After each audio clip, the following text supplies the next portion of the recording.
Un dompteur de bêtes est un être puissant qui commande créatures, monstres, et parfois même des bêtes mythiques dont on dit qu'elles n'existent que dans les rêves. C'est une profession rare que tout le monde ne peut pas exercer. Dans la lointaine contrée de Gréala, les enfants de 12 ans sont testés par un prêtre pour révéler leur vraie vocation. À la surprise de Rock, il fut désigné comme dompteur de bêtes. Ses amis, évalués avec lui, le félicitèrent, sachant à quel point sa classe est rare. Cela dit, c'est si obscur que le prêtre en savait à peine quelque chose. Tous l'encouragèrent avec foi, disant qu'il y arriverait sans problème. Avec un timide merci, Jack lui tendit le poing et promit d'être le plus grand gladiateur du monde. Amy fit de même, visant à devenir la meilleure mage qui soit. Bien qu'elle ne soit pas aussi enthousiaste que les autres, Kara aspire à être une sainte capable de guérir toute blessure. Enfin, Rock joignit leurs mains et les quatre acceptèrent de former un groupe de rang S ensemble. Les amis rirent de leurs petits rêves et le métier lui-même n'avait jamais vraiment importé aux dompteurs de bêtes. Il voulait juste continuer à marcher aux côtés de tous et s'amuser, alors il décida de les soutenir et de les aider à réaliser leurs objectifs. 3 ans plus tard, la capitale royale connut une nuit pluvieuse. Une silhouette solitaire se précipita sous la pluie. C'était Rock, maintenant âgé de 15 ans, il était juste content de rentrer chez lui et s'apprêter à entrer dans leur chambre. Quand il entendit une voix à l'intérieur, suggérant de le virer, Jack se plaignait qu'il soit dompteur de bêtes sans même avoir une seule bête. Tout ce qu'il fait maintenant, c'est porter des sacs et faire des courses, ce que n'importe qui peut faire. Amy le défendit, disant qu'ils avaient toujours combattu côte à côte, mais il rétorqua qu'ils étaient maintenant un groupe de rang S admiré de tous. Ils ne pouvaient pas se permettre de garder un poids mort inutile au combat. Avec son hésitation, il ajouta que même le héros s'était intéressé à eux et que c'était enfin leur grande chance. Si une telle personne rejoignait leur groupe, le roi les remarquerait et cela aiderait sûrement leur village. Tout cela était vrai mais aussi douloureux, surtout pour leur ami d'enfance qui écoutait dehors. Demain, ils plongeraient directement dans le donjon infernal avec le héros. Après l'avoir terminé, c'est sûr, il dirait adieu au dompteur de bêtes. Amy était sur le point de protester à nouveau, mais Jack porta soudain son attention sur Kara qui apportait une robe au donjon. Elle craignait de la laisser à l'auberge et qu'elle soit volée. Alors il soupira de résignation. La réunion fut alors ajournée et quiconque voulait parler à Rock était autorisé à le faire séparément. Amy se précipita hors de la porte et le suivit, refusant de mettre fin à la conversation ainsi. Ils ne virent pas leur vieil ami au coin. Il est vrai que le dompteur n'avait pas encore rencontré une seule bête sacrée. Il avait juré de vivre une vie à bénir et soutenir son équipe de toutes les manières possibles. Et il fit tout cela alors que beaucoup d'autres de sa classe passèrent leur vie à chercher des bêtes. Il cuisinait, transportait l'équipement, protégeait l'équipe et explorait pendant les expéditions. Il s'occupait de toutes les tâches ingrates jusqu'à négocier avec la guilde. Malheureusement, ils ne le comprirent jamais, ni n'apprécièrent ses efforts. Le lendemain arriva et un jeune homme apparut devant le groupe de rang S avec un sourire. Il se présenta comme Kid, un héros en formation, et dit que c'était un plaisir de les rencontrer. Rock tenta d'engager une conversation légère avec Jack, mais celui-ci le regarda de travers et se détourna avec agacement. Le nouveau venu couvrit alors les femmes de louanges, les inondant immédiatement de flatteries, tandis que le dompteur observait toujours ses actions. Il s'approcha de lui avec son attitude joyeuse. Cependant, son attitude changea complètement, traitant le garçon de serviteur et lui ordonnant de surveiller son équipement. Sa vraie nature devint claire, juste comme ça. Amy corrigea alors le malentendu sur le fait qu'il était un serviteur, alors Kid s'excusa, disant qu'il le pensait car Rock portait toutes les affaires sur son dos. Kara intervint, voulant avancer et ne se souciant pas de la façon dont son ami était traité. Avant tout cela, Jack demanda à vérifier l'équipement du héros. Il dégaina sa lame sans un mot et leur montra fièrement le fléau du tueur de dragons, un cadeau royal censé tuer de vrais dragons. Ils étaient émerveillés et l'artisanat prouvait en effet que c'était un chef-d'œuvre. Cela dit, Rock remarqua quelque chose et demanda s'il y avait une légère fissure près de la base. Kid plaça la lame près de son cou, offensé et le traitant à nouveau de serviteur. À ce stade, le dompteur n'était même pas ébranlé et soupira simplement d'acceptation. Jack lui dit d'ignorer le garçon et de donner tout ce qu'ils avaient à la mission. Après tout, ils étaient entre de bonnes mains avec le héros présent. Comme avant, ils acceptèrent de faire de leur mieux et de vider le donjon, levant même leurs mains ensemble. Rock n'était pas inclus et regarda la scène qui était étrangement similaire à celle où ils avaient fait leur promesse d'enfance. Il ne pouvait rien faire. Dans les bons comme les mauvais moments, c'était le soutien de tous qui le faisait avancer, mais soutenir leurs rêves était son propre rêve.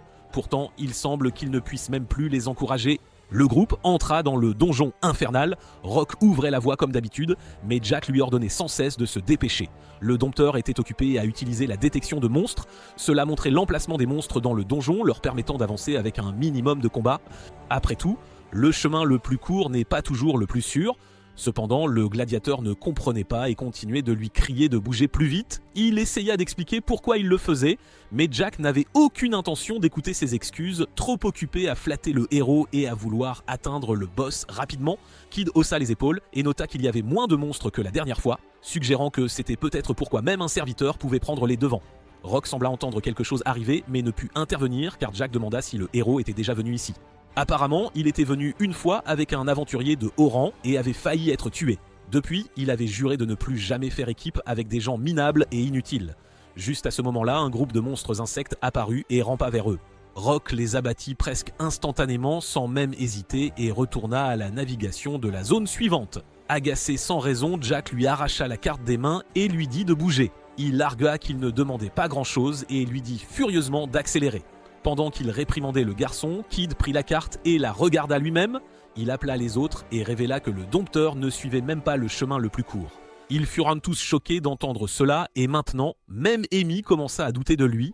Rock tenta d'expliquer qu'il ne les induisait pas en erreur, mais Jack l'accusait déjà de se venger et de les embêter exprès. C'était impensable et une accusation grave. À sa surprise, Amy s'approcha silencieusement et le gifla violemment au visage. Il fut stupéfait et elle se sentit trahie. La mage demanda pourquoi il ne pouvait pas comprendre qu'il ne jouait pas à un jeu. En larmes, elle dit que même elle ne pouvait pas le défendre s'il continuait d'agir ainsi. À ce moment-là, Rock réalisa qu'elle ressentait la même chose que les autres. Il l'avait expliqué à plusieurs reprises à l'époque et tout le monde avait accepté de prendre le chemin plus long mais plus sûr. Leur faible confiance en lui était rageante. Comprenant, il les guida par le chemin le plus rapide, avertissant qu'il y aurait plus de monstres. On lui dit alors de les chasser correctement, alors il accepta d'un air dédaigneux. Tandis que Jack était aussi prié de se concentrer, Rock se demanda quand tout avait commencé à s'effondrer ainsi. Ses coéquipiers le considérèrent comme un fardeau qui les ralentissait et il ne pouvait pas croire que c'étaient les mêmes personnes avec qui il avait grandi et rêvé. Kid suggéra de le virer tout de suite, alors que le dompteur vainquait silencieusement les monstres. Ils atteignirent finalement la salle du boss. Cependant, ils étaient tous épuisés d'avoir combattu tout le long du chemin. Les grandes portes bloquaient le chemin vers leur cible. Étant donné leur état, Rock suggéra de faire une pause et de se décharger d'abord. Mais Jack était toujours pressé et argua qu'il les avait déjà tellement retardés.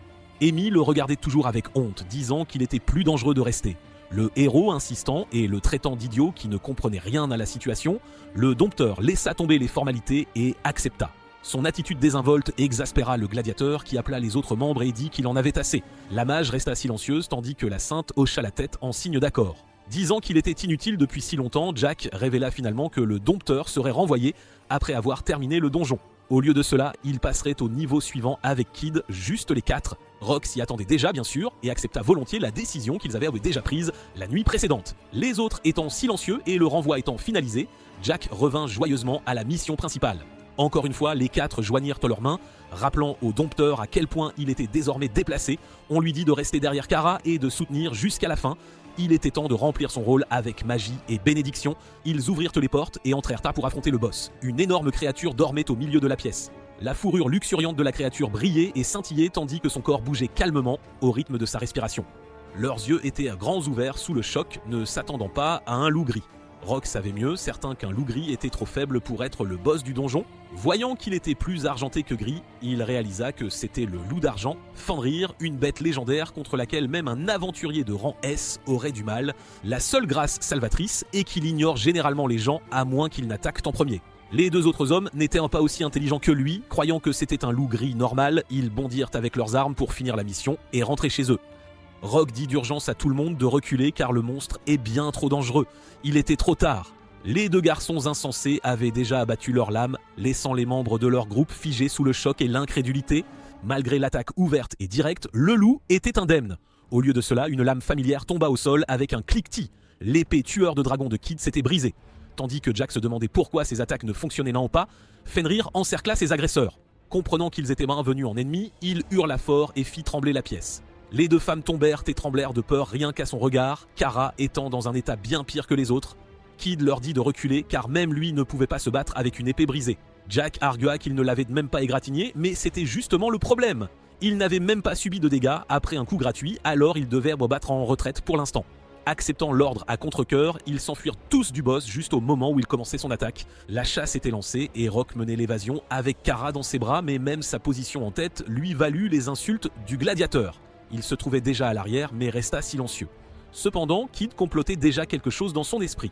Disant qu'il existait pour des moments comme ceux-ci, il contourna le dompteur. Le héros lui poignarda soudainement la poitrine avec sa lame brisée. La trahison fut si instantanée et inévitable. Laissant tomber la Sainte, il tomba au sol et trembla de douleur. Sans se soucier le moins du monde, Kid prit une épée de rechange dans les bagages et laissa tout le reste, disant que c'était un cadeau d'adieu pour l'au-delà. Puis, appelant Jack, il dit qu'il était vraiment un membre de leur groupe maintenant. Rock se figea sous le choc alors que son ami d'enfance l'affirmait avec un sourire, comme s'il s'attendait déjà à la trahison. Il regarda les deux hommes courir, se demandant pourquoi ils iraient résindaient si loin. Tandis que le loup grognait et continuait sa chasse, il vit Amy le dépasser en courant sans même se retourner, s'excusant de l'avoir laissé derrière. Bien que Kara ait aussi été abandonnée, elle était encore assez bien pour se lever. Ne se souciant que de la robe chère et des bagages, elle s'enfuit aussi. La vision de Rock s'estompait et la dernière chose qu'il allait voir était la preuve à quel point ses amis le détestaient. Il pensait qu'à moi qu'il valait mieux le laisser mourir. Il y a des années, ils avaient accepté de tout donner et de devenir plus forts ensemble. Il lui faisait la soi-disant confiance et demandait son soutien, disant même que le groupe ne tenait que grâce à lui. Leur trahison causa plus de douleur que l'épée du héros poignardant sa poitrine. Alors qu'il se demandait ce qui s'était passé, Fenrir s'approcha et le domina par derrière. Tandis qu'il ouvrait sa gueule, Rock ricana car il voulait toujours sauver ses amis et ne pouvait se résoudre à les haïr. Fenrir grogna en observant ces humains pourris qui sacrifieraient des leurs juste pour sauver leur propre vie. Prenant leur cruauté en considération, il ouvrit sa gueule au-dessus du garçon et dit qu'il le laisserait au moins partir sans douleur. Juste à ce moment-là, Rock se tourna vers le loup. En l'entendant parler, il l'arrêta pour l'instant, demandant comment il parlait la langue humaine. Même la bête recula de surprise et confirma que le garçon pouvait réellement comprendre ses mots. Ils étaient incrédules, mais cela devait être dû à sa compétence de dompteur de bêtes. Maintenant qu'il savait ce qui se passait, Fenrir se déplaça et se demanda si l'humain avait toujours l'intention de se battre. Rock insista qu'il n'avait aucun désir de la sorte, mais le loup insista pour jouer un peu car il était coincé au sol, s'ennuyant à mourir. Cela dit, jouer le jeu le ferait probablement tuer car il n'avait pas d'autre choix que d'être malin. Il fouilla dans les bagages laissés derrière et sortit la cuirasse de rechange de Jack. D'une prise ferme, il la lança par-dessus le loup et au loin, Fenrir se déplaça instinctivement pour attraper l'armure avec sa gueule et la déposa devant le garçon tout en questionnant ses intentions. Saisissant la plaque couverte de salive du sol, il la lança à nouveau silencieusement mais plus loin et dans l'autre direction. Le loup sauta même d'un côté à l'autre en se précipitant pour l'attraper. Au moment où il le fit, il ressentit une sensation incroyable, sa queue remuait comme une hélice alors qu'il appréciait pleinement mais inconsciemment le jeu de rapporter. C'était génial et cela faisait des lustres que ni l'un ni l'autre n'avaient eu autant de plaisir. Rock mentionna comment il avait parlé d'être coincé au sol. Apparemment, il y a un saut de barrière trop fort, même pour la bête légendaire. Alors qu'il parlait de la situation, le loup ne put s'empêcher de s'effondrer de déception. Parlant hypothétiquement, le dompteur demanda si la bête viendrait avec lui, s'il la sortait de là. Fenrir le regarda silencieusement quelques instants et dit que c'était une blague plutôt amusante. Le garçon venait d'accepter le rejet quand le loup accepta soudainement de le faire. C'était une promesse d'une espèce qui ne ment pas. Juste à ce moment-là, quelque chose scintilla dans l'esprit de Rock, disant que la bête légendaire semblait vouloir rejoindre le groupe. Elle demanda la permission du dompteur. C'est la première fois qu'il rencontrait la voix dans sa tête. Il en savait tout, car il y avait plusieurs récits d'autres dompteurs l'ayant entendu. Bien qu'une personne dans les registres soit devenue folle après, pourtant, il savait ce que cela signifiait et accepta le canidé comme son compagnon. Leurs corps brillèrent d'une lumière éclatante. Avec Fenrir rejoignant son groupe, le sanctuaire de la bête sacrée et la forme de bête divine sont débloqués. Comme il y a à peine quoi que ce soit de documenté sur les dompteurs de bêtes, Rock n'avait aucune idée du pouvoir et devra juste tester les choses pour le découvrir. Le loup d'argent était euphorique alors que le pouvoir et l'information traversaient son corps. Comme il s'était déjà accepté, l'humain se présenta finalement à son nouveau compagnon, qui semblait très intéressé par son nom. Encore une fois, la queue du loup commença à remuer de manière incontrôlable alors qu'il demandait aussi un nouveau nom. Demandant un tout nouveau nom, Fenrir ajouta qu'il aimerait un nom cool qui lui convienne. Rock était perplexe et passa de bons moments à se creuser la tête. Le loup rougit d'excitation en commençant à parler et suggéra Lucky, un surnom assez simple. Son visage se crispa et ses dents se montrèrent en entendant cela, non par colère, mais parce qu'il trouva le nom si génial. Il l'accepta et sauta joyeusement dans la grotte. Juste à ce moment-là, un coffre au trésor apparut de nulle part, confirmant que dompter la bête divine comptait toujours comme vaincre le boss du donjon. Impatient de voir ce qu'il y avait à l'intérieur, il l'ouvrit et y trouva quelques objets intéressants. D'abord, il y avait un bracelet, puis un énorme collier qui fit même sourire Lucky. Excité par son apparence chic et cool, il dit à son partenaire de le lui mettre rapidement. Il recommença à sauter dès qu'il fut à son cou, tandis que Rock passa à l'examen du bracelet. La voix dit qu'il avait équipé le bracelet du jardin miniature et pouvait maintenant entrer et sortir librement. Il ne savait même pas ce que cela signifiait au début, mais ses yeux s'écarquillèrent d'admiration en voyant l'intérieur du dôme de verre. Comme son nom l'indiquait, il y avait un petit environnement à l'intérieur. Intrigué et voulant voir par lui-même, Lucky s'approcha un peu trop près. Au moment où son nez toucha le verre, tout son corps fut aspiré dans le bracelet. Rock paniqua du résultat inattendu et demanda si le loup allait bien. Une voix du bracelet dit qu'il allait bien. En fait, il en sortit et réapparut de lui-même, invitant même le garçon à venir le rejoindre dans le jardin amusant. Cela semblait ridicule au début, mais il n'y avait qu'une seule façon de vérifier s'il disait la vérité. En pensant simplement à entrer dans l'espace, il ouvrit les yeux et se retrouva à l'intérieur du bracelet. C'était incroyable, comme s'il était dans son propre monde. La sérénité et le silence de tout cela seraient probablement parfaits pour le repos.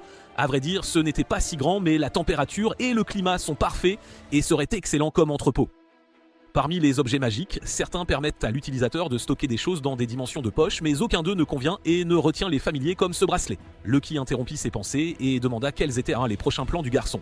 Comme sa vie d'aventurier de rang S s'était terminée aujourd'hui même, il dit que ce serait amusant de partir à la recherche d'autres bêtes divines comme lui. L'idée de rassembler des alliés fit remuer la queue du loup de plaisir. Après tout, il doit y en avoir des tas d'autres qui meurent d'envie de sortir comme lui. C'est un excellent objectif et tout, mais ils doivent d'abord sortir du sol. En sortant du jardin, les deux traversèrent le donjon avec Rock sur son dos. On lui dit de ne pas tomber, il s'accrocha à la fourrure épaisse de Lucky et le remercia pour le trajet. C'est tellement plus rapide que de marcher, comme on peut s'y attendre d'un Fenrir.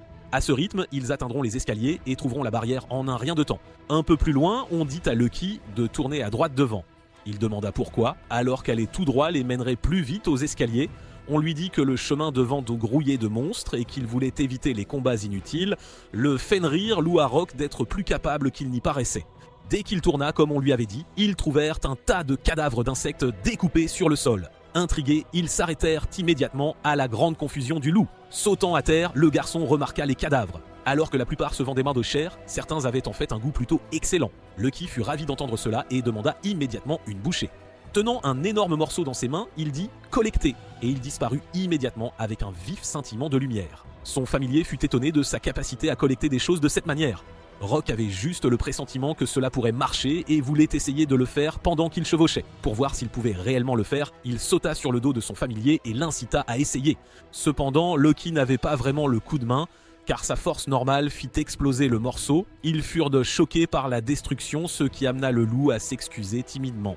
Essayant à nouveau, il utilisa ses orteils doucement pour s'assurer que les choses se passeraient différemment. Le bout de sa griffe toucha légèrement la carcasse en disant « collecter », mais le résultat ne fut pas si différent car elle fut juste fendue au lieu d'être éclatée. Il regarde avec horreur les morceaux tombés au sol.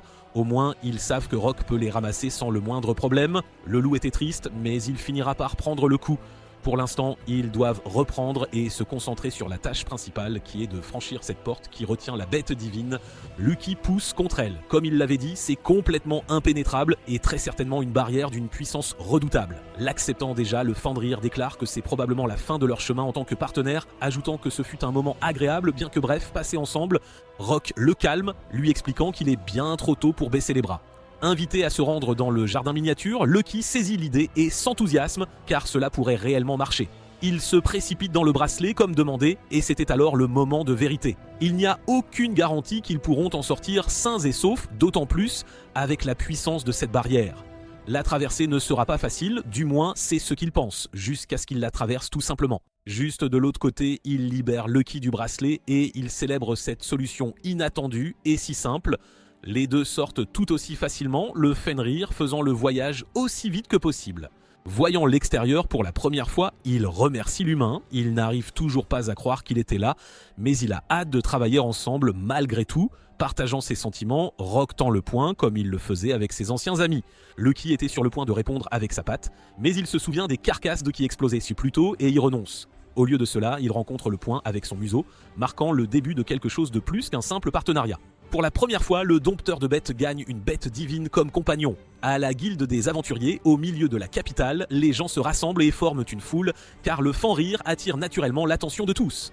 Rock s'était douté que cela arriverait, mais les gardes se précipitent soudainement, disant qu'ils doivent de protéger la guilde du loup gris. Lucky bâille pendant que son compagnon tente d'expliquer qu'il s'agit d'une bête apprivoisée, mais les hommes ne l'écoutent absolument pas.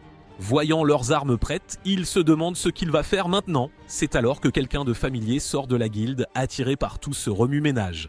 Rika, la réceptionniste, est venue voir quel était le problème. Ignorant les hommes qui s'écartent et rougissent à sa vue, elle souhaite la bienvenue à Rock. Elle est d'abord confuse, se souvenant qu'il est censé être dans le donjon infernal, mais elle est distraite par le loup ridiculement accrocheur devant elle. Riant et disant que ce n'est pas si simple, le jeune homme présente son familier, le Fenrir. Elle doute d'abord de ses oreilles, pensant qu'elle vient d'entendre le nom d'une bête légendaire. Réalisant qu'il est sérieux, elle le félicite sincèrement d'être devenu un maître de bêtes divines. Les gardes et les citadins entendent la réceptionniste mais n'y croient pas. L'idée que quelqu'un apprivoise le Fenrir était tout simplement ridicule. Cela dit, il doit maintenant enregistrer correctement le familier, il est donc ramené à la guilde, tandis que Lucky s'allonge et fait une sieste devant le bâtiment. Il termine l'enregistrement en un rien de temps et la remercie pour toute son aide. C'est alors que Rika demande où est passé le reste de son groupe, le surprenant car cela signifie qu'ils ne sont même pas encore revenus. Il raconte comment des gamins l'ont poignardé à la poitrine et l'ont laissé mourir dans le donjon comme appât. La nouvelle de son agression la choque et elle lui demande s'il va bien. Heureusement, ce n'était pas fatal car l'épée du héros s'est brisée en deux avant de le toucher. Soulagée dans une certaine mesure, elle dit que la rumeur concernant le jeune héros doit être vraie après tout. À l'époque où il n'était encore qu'une recrue, il est entré une fois dans un donjon avec un groupe de rang A. Cependant, les seuls à en être sortis étaient Kid et une autre personne. Apparemment, il a utilisé ses camarades comme leurre pour l'aider à fuir et sauver sa vie. En se remémorant les événements d'aujourd'hui, cela ressemble vraiment à quelque chose qu'il ferait. Rika est toujours confuse et ne sait pas pourquoi il ciblerait le dompteur cette fois-ci. Il dit que c'est parce qu'il est le plus inutile du groupe et en rit, mais cette affirmation est complètement irrationnelle pour la jeune réceptionniste. En fait, elle le qualifierait avec confiance de plus capable de tout le groupe. Cela ne semble pas crédible, d'autant plus qu'il ne fait que des choses que n'importe qui d'autre pourrait faire. C'est probablement pourquoi ils l'ont viré à l'intérieur du donjon. Elle soutient avec ferveur que ce n'est pas une façon de penser pour un aventurier de rang S. Quoi qu'il en soit, la guilde rétrogradera son ancien groupe au rang B, voire plus bas. Stupéfait, il insiste sur le fait que c'est trop dur, car ils ont de toute façon de nombreuses réalisations personnelles. Bien que ce soit vrai, les actes de trahison sont complètement contraires à la loi de la guilde. De plus, les autres ne sont même pas encore revenus, prouvant encore plus leur incompétence. Rappelez que ses anciens amis ne sont même pas encore sortis du donjon, Rock se souvient qu'ils sont toujours avec Kid, qui est capable de faire des choses odieuses pour se sauver. Il s'est précipité aussi vite que possible, mais Rika l'a alors appelé disant qu'il l'insulterait probablement encore, même s'il se précipitait à leur secours. Elle a peut-être raison, mais même ainsi, il ne peut pas se sortir leurs joyeux souvenirs de la tête, alors il va juste s'assurer de leur jeter leur équipement à la figure. Bien qu'elle ne s'attende pas à cette réponse, elle comprend et s'incline pour lui dire au revoir, mais ne peut pas se défaire de son expression triste quand il s'enfuit. À l'extérieur de la guilde, une voix familière appelle le garçon. Il avait presque oublié, mais Lucky était là, calmement allongé, pendant que les enfants traitaient son corps comme un parc. Rock lui demande s'il le rejoindrait dans le donjon, mais avant cela, le Fenrir dit que les traîtres le trahiront indubitablement encore et encore. Il le sait, bien sûr, c'est pourquoi ce sera la dernière fois qu'il les aidera. Heureusement, son visage affichait une détermination et un respect de soi. Lucky n'avait plus rien à dire à quelqu'un qui avait déjà pris sa décision. Ainsi, il dit au revoir aux enfants, la queue toujours joyeusement remuante et permis à son partenaire de sauter sur son dos. Les deux se précipitent vers le donjon aussi vite que possible. De retour au 5e étage des ruines, Kid réprimandait le groupe pour ne pas connaître le chemin du retour sans carte. Jack lui répond du tac au tac, arguant qu'il n'est pas meilleur qu'eux. Alors que Kara se souvient de Rock, qui était toujours leur guide, Amy ne peut s'empêcher de froncer les sourcils de tristesse. Le héros insulte tout le monde, les traitant de limaces indignes d'être appelés des rangs S. Jack soutient qu'ils sont arrivés du 10e étage et sont naturellement épuisés. Il dit au héros de ne pas faire le fier alors qu'il ne peut même pas manier sa propre arme. Ils prennent le chemin le plus court et ne se sont même pas égarés, alors pourquoi rencontrent-ils 2 fois plus de monstres ? Même ainsi, les ennemis dans le donjon devraient normalement être plus faibles aux étages inférieurs, mais ils avaient en fait l'impression de devenir de plus en plus forts. Bien que le chemin devant eux soit maintenant dégagé, cela leur a coûté beaucoup d'énergie. Ils ne peuvent qu'espérer que les monstres s'affaibliront à partir de l'étage suivant. Pour l'instant, ils récupèrent et se préparent. Demandant si l'épée de rechange fonctionnait toujours, le héros est invité à tenir bon pour l'instant et à foncer d'un coup lorsqu'ils atteindront les ennemis. Kid n'est pas d'humeur à l'écouter et le réprimande pour avoir utilisé une lame si vieille. C'est alors qu'il pâlit sous le choc et demanda si l'épée du gladiateur était maudite ou quelque chose comme ça. Jack partage qu'il l'a ramassée en ville et qu'elle n'a jamais rouillé ni ébréché. Figé d'incrédulité, le héros exige de voir aussi les bâtons des filles. L'expression de son visage ne fait qu'empirer alors qu'il les examine de plus près. C'était incroyable et il ne peut accepter d'avoir fait équipe avec des idiots pareils. Le gladiateur s'interroge sur le sens de ces paroles insultantes, montrant clairement qu'ils n'ont vraiment aucune idée de la vérité. Ainsi, Kid révèle que Rock les a inondés d'une quantité insensée de bénédictions. Il n'est pas étonnant qu'ils aient atteint le niveau de rang S en seulement 3 ans de carrière. C'est la première fois que Jack entend parler d'une telle chose et il insiste sur le fait qu'ils ont atteint le sommet par leur propre force. Les sorts du garçon augmentent de la résistance au choc, à la magie et à toutes sortes de choses. Il utilisait constamment une compétence qui canalise directement le mana du lanceur sur ses coéquipiers. Il y a tellement de couches qu'il en a perdu le compte, et chacune d'elles est sous son effet. En bref, le dompteur de bêtes les a amenés là où ils sont maintenant, alors qu'en réalité, ils sont à peine du niveau de rang C.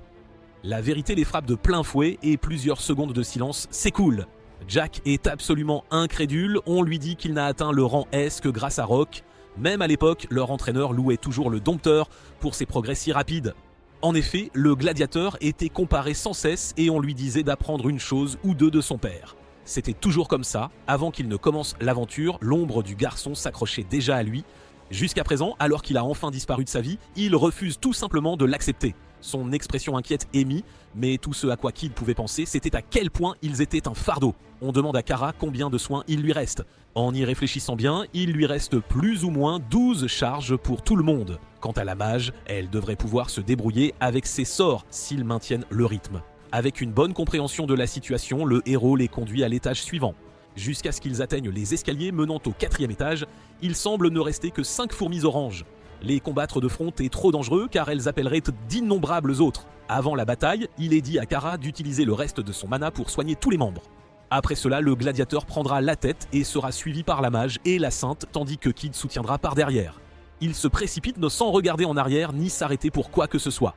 Dès que les fourmis les voient, le héros tranche soudainement le dos de la sainte. Elle n'a même pas eu le temps de comprendre ce qui s'était passé, mais il souriait déjà comme avant. Il la laisse là, disant qu'ils n'ont plus besoin d'une sainte qui n'a plus de soins. Son seul but maintenant est de rester en arrière comme un poids mort et d'attirer le feu. Regardant devant elle, elle voit tout le monde courir sans même la regarder. Sa main faible se tend vers eux, suppliant de ne pas être laissée derrière. Cependant, il était trop tard et les saints étaient déjà derrière elle. Sentant leur présence, elle se retourne et les voit se précipiter sur son corps. Au 4e étage, la bataille continue et Jack demande pourquoi Kid a attaqué Kara. Il soutient que les sacrifices sont inévitables s'ils veulent survivre. D'ailleurs, ils étaient dans un donjon et personne n'allait le découvrir.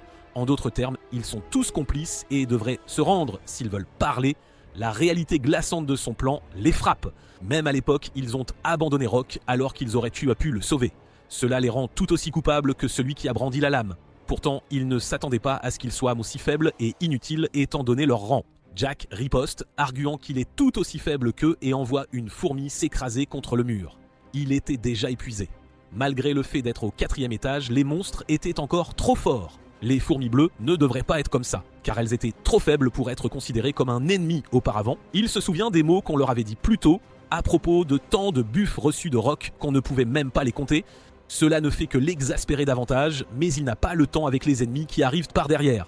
Alors qu'il était sur le point d'être achevé, le dompteur de bêtes apparaît avec le ki qui déchire les monstres. Ils sont tous sidérés par l'apparition inattendue du garçon qu'ils ont laissé pour mort. Il le fixe, l'air parfaitement bien, alors qu'il chevauche la bête divine. Il dit qu'il est revenu de l'enfer, mettant les 2 hommes sur leur garde. C'est alors que le Fenrir suggère de les éliminer, car personne ne le saura de toute façon. Kid était prêt à se battre quand Amy l'appelle et supplie son vieil ami de sauver Kara, qui est toujours coincée au 5e étage. Il comprend immédiatement ce que le héros a fait. Comme toujours, il sourit et dit qu'il n'y avait pas d'autre moyen de survivre. Rock les maudit tous, incapables de croire que des ordures comme eux étaient des héros et des amis d'enfance. Avec un sourire suffisant, Lucky souligne qu'ils n'ont aucun remords. Il n'a pas d'autre choix que de l'accepter, mais veut toujours sauver la sainte et demande l'aide de son familier. Le loup ne peut que soupirer devant sa gentillesse inconditionnelle et essaie de se souvenir de Kara dont la robe malodorante était couverte de parfum. Bien qu'il n'en soit pas fan, il écoute son partenaire et s'éloigne à toute vitesse, laissant les aventuriers derrière lui. Tandis que les 2 hommes le regardent avec colère, Amy le fixe, le visage plein de regrets. Les partenaires atteignent le 5e étage en un rien de temps et se mettent immédiatement à massacrer l'essaim de fourmis. Un seul coup de griffe du Fenrir décime des hordes entières, mais il y en a encore d'innombrables qui attendent d'attaquer. Cela semble sans fin, car elles sont toutes sorties du nid après avoir senti leur proie. Il y en a tellement que certaines ont même réussi à commencer à ramper sur le corps du Fenrir. Pourtant, Rock s'élance avec un sourire, se dirigeant vers le secours de son partenaire. Avec Lucky à ses côtés, il n'a absolument pas peur de perdre. Rock et Lucky réussissent à vaincre l'armée de fourmis monstres. La bête divine suggère qu'ils forment une bonne équipe. Rock est d'accord, disant que c'est la première fois qu'il est compatible avec quelqu'un. Leurs mouvements se complètent, ce qui rend leur bataille un jeu d'enfant.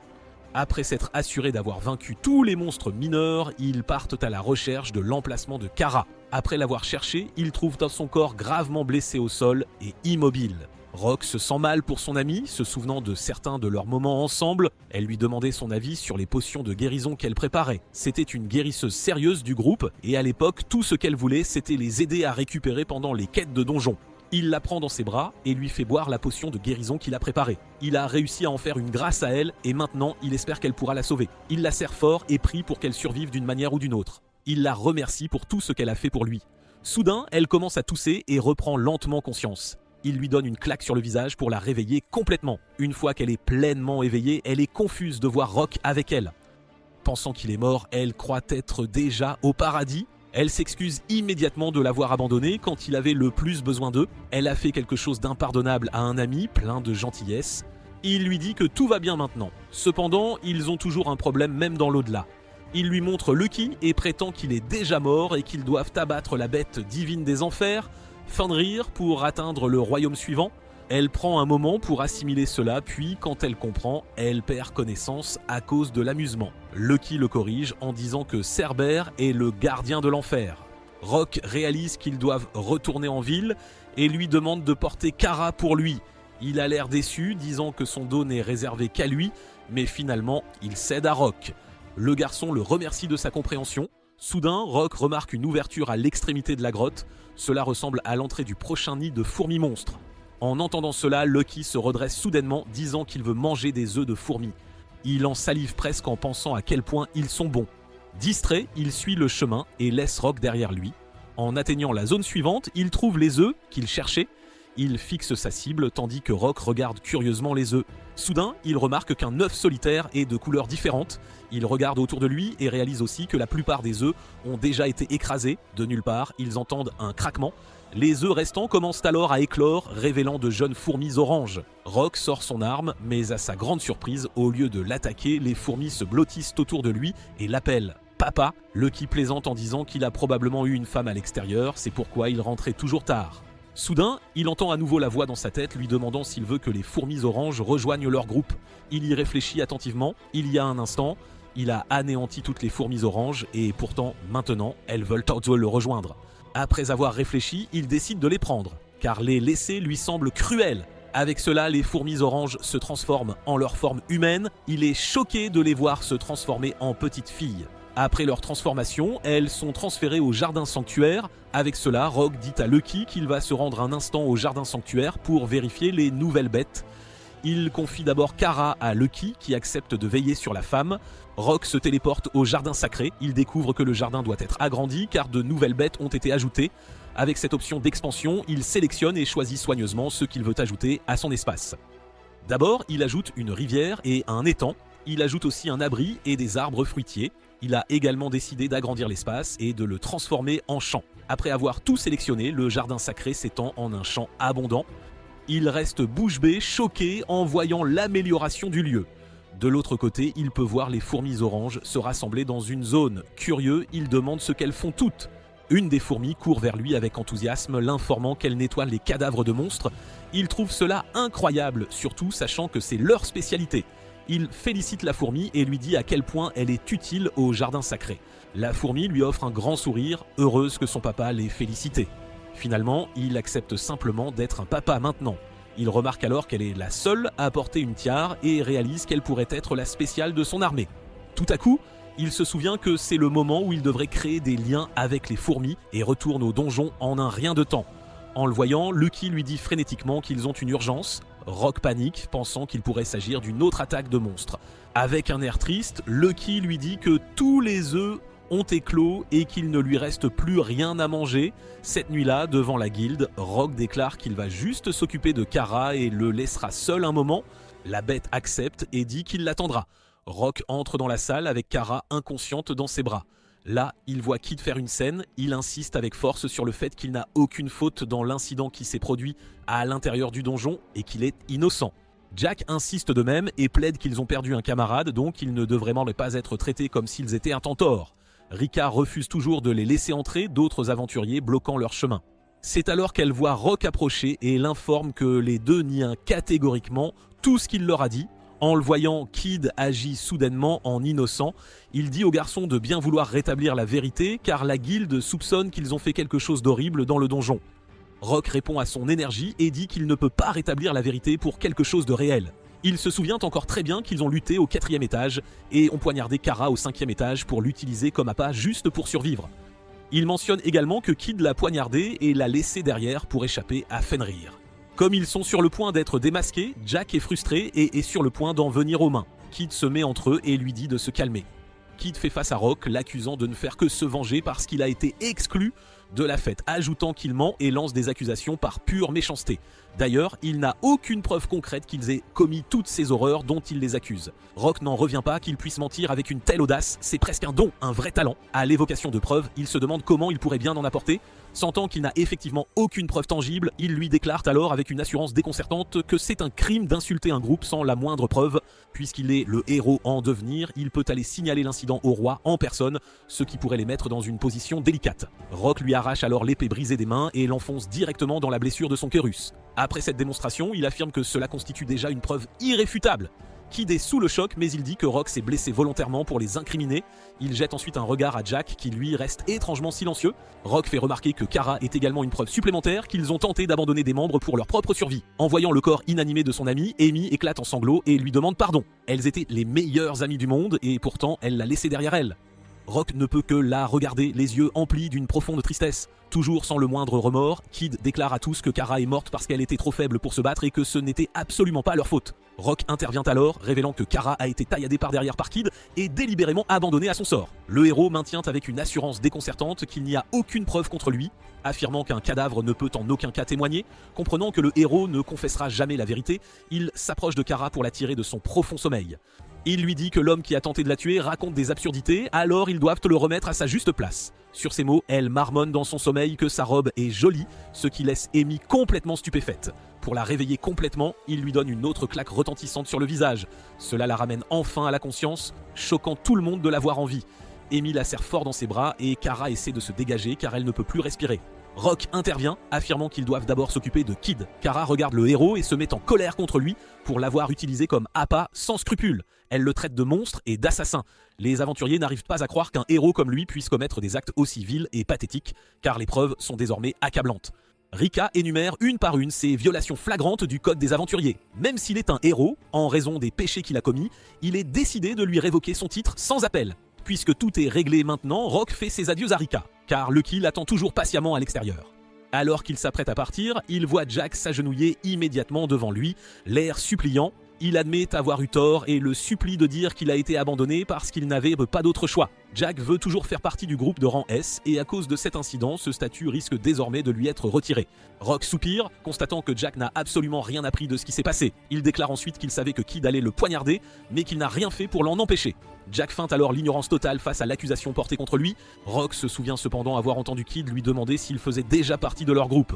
En d'autres termes, ils avaient déjà planifié de le blesser et de l'abandonner dans le donjon dès le tout début. Au lieu de s'excuser, Jack se met même en colère, reprochant à Rock son ingratitude. Il s'est occupé de lui pendant toutes ces années, et voilà comment il le remercie. Il l'a même fait promouvoir au rang d'aventurier de rang S, c'est dire. En entendant cela, Rika soupire profondément. Elle explique qu'il doit y avoir un malentendu, car Jack est devenu un aventurier de rang S uniquement grâce à Rock. En réalité, il est le seul de leur groupe à posséder les compétences nécessaires pour être un rang S. Les autres sont de rang B ou C, au mieux, c'est la vérité.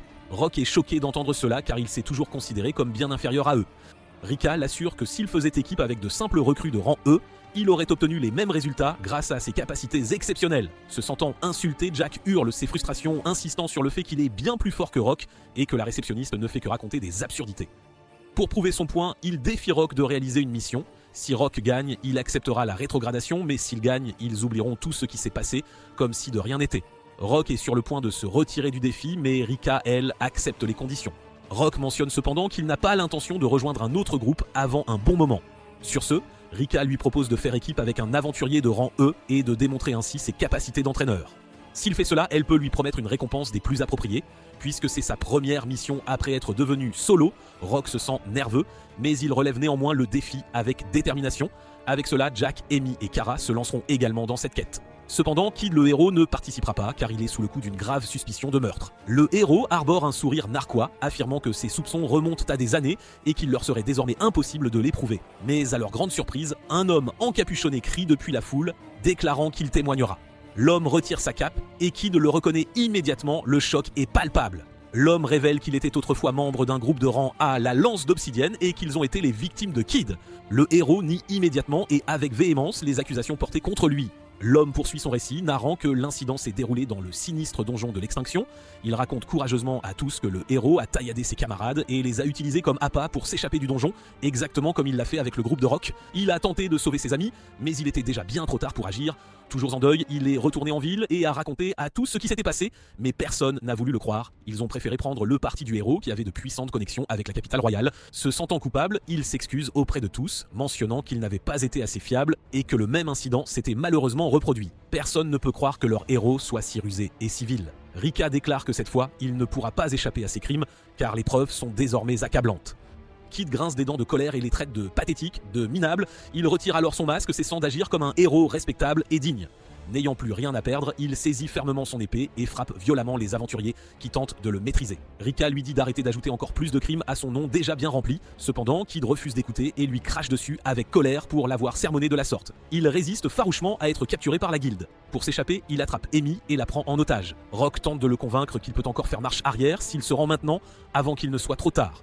Au lieu de se calmer, cela ne fait qu'enrager davantage le héros, maudissant silencieusement la guilde et tous ceux qui l'entourent pour ses malheurs. Il leur ordonne de s'écarter de son chemin et de le laisser s'échapper s'ils veulent à Kid la garder en vie. Alors qu'il s'écarte prudemment, Kid s'échappe en tenant toujours Amy fermement contre lui. Il s'enfuit alors à toute vitesse. Inquiet, Rock se lance immédiatement à leur poursuite et à la surprise générale, Kid et Amy sont tous deux à terre. Lucky a intercepté le plan d'évasion de Kid avec brio, le héros est à terre, vaincu, et la bête divine est fière de son travail accompli. Rock le remercie d'avoir sauvé Amy et d'avoir réussi à appréhender Kid avec succès. Les gardes ont enfin maîtrisé Kid, tandis que Rock et les autres le regardent être traîné vers sa cellule, impuissant. Rock regarde sa bête divine et le remercie encore une fois pour son aide précieuse. Il tourne ensuite son attention vers son ancien groupe et leur rend leur équipement et leurs affaires. Amy s'avance et incline humblement la tête devant lui, s'excusant sincèrement de l'avoir trahi.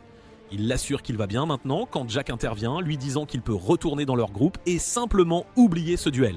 Il croit que cela réglerait les choses une bonne fois pour toutes, mais Rock ne fait que soupirer à sa déclaration, l'air las. Voyant qu'il n'a presque aucun remords, aucune culpabilité, il répond qu'il n'a absolument aucune intention de refaire équipe avec eux jamais. Jack se sent insulté et grince des dents de colère, furieux. Kara s'approche alors de Rock et déclare que puisqu'ils ont tous deux été trahis, ils formeront un groupe ensemble, c'est une évidence. Cependant, il lui rappelle qu'elle l'a également trahi et qu'il ne formera donc pas de groupe avec quelqu'un comme elle. À cause de cela, elle blâme Jack d'avoir ruiné leur groupe en faisant venir le héros sans même leur demander leur avis. Jack, de son côté, lui fait remarquer que c'est elle qui avait dit que Rock était déjà devenu inutile. Les deux continuent de se disputer avec acharnement tandis que Rock les écoute, impassible. Amy leur dit alors d'arrêter de se battre et de reconnaître qu'ils ont maltraité leur ami en ne le croyant pas et pire encore en le trahissant à la fin, juste pour leur propre survie. Réalisant qu'elle a raison, les deux s'arrêtent et restent silencieux, tentant de réfléchir à leurs actes passés. Rika intervient alors et discute avec eux de la mission et de la requête qu'ils doivent impérativement accomplir. Elle explique que la difficulté de la mission varie du rang C au rang B. En entendant cela, Jack se sent immédiatement confiant qu'ils peuvent terminer la quête sans problème puisqu'ils sont des aventuriers de rang C. Pendant ce temps, Rock est absorbé par la lecture des instructions et découvre que Jack et les autres doivent récupérer des matériaux complexes et rares, tels que des œufs d'oringo, des grenouilles vertes et des papillons arc-en-ciel, le tout en une seule semaine. Rock lui demande s'il est vraiment à l'aise avec cette mission. Jack rejette son inquiétude, insistant sur le fait qu'il peut tout faire pour prouver l'écart de puissance entre eux. Tout en tenant le dépliant dans sa main, Jack s'arrête soudainement net et interroge Rika sur les détails de la quête. La réceptionniste lui sourit simplement, lui demandant s'il a envie de se retirer après avoir lu attentivement les détails de la mission. Jack sent un frisson glacial lui parcourir l'échine. Il réalise alors quelque chose de sombre. La guilde est en train de leur donner un avertissement clair. Ils ne supportent absolument pas les grenouilles vertes. Amy est terrifiée par les insectes monstres. Ekara ne peut pas supporter les orangos. La guilde n'est pas clémente envers ceux qui enfreignent les règles et ils sont en train de tester son groupe, là, maintenant. Voulant sauver la face, Jack accepte la mission même s'il sait pertinemment que ce sera extrêmement difficile pour eux. Après avoir renvoyé le groupe de Jack, Rika est maintenant prête à présenter Rock à l'aventurier de rang E pour qu'il puisse enfin accomplir sa quête. Puisque cela pourrait prendre un certain temps, il dit à Lucky de se détendre et d'attendre tranquillement dans le jardin d'abord. En marchant vers l'endroit où se trouve l'aventurier de rang E, Rika demande à Rock ce qu'il déteste le plus chez les membres d'un groupe. Il répond instantanément qu'il ne supporte pas d'être trahi et que les membres qui refusent de suivre les ordres ne peuvent qu'engendrer des problèmes. Il réalise soudain que Rika est celle qui décide des missions et lui demande si elle s'en sortira bien après ce fiasco. Elle lui offre un sourire rassurant et révèle qu'elle est en fait l'assistante du vice-chef de la guilde. Elle a en réalité toute l'autorité et pas seulement un joli visage derrière le comptoir de la réception. Avec cela, il se souvient que c'était elle qui l'avait contrôlé il y a de cela 3 ans. Il se demande quel âge elle doit bien avoir pour détenir autant de pouvoir au sein de la guilde, mais n'ose pas poser la question directement. Nerveux, il lui dit qu'il pense juste à l'aventurier de rang E avec qui il va devoir faire équipe. Elle l'informe que la personne est dans une situation un peu unique, mais elle ne pense pas qu'elle le trahira un jour, c'est certain. Elle l'informe qu'elle est un peu paranoïaque, mais pas une mauvaise personne pour autant. Elle a l'intention de les présenter sur les terrains d'entraînement et se dirige vers la zone souterraine de la guilde. C'est une expérience plutôt nouvelle pour lui et il est stupéfait lorsque la porte du terrain d'entraînement s'ouvre devant eux.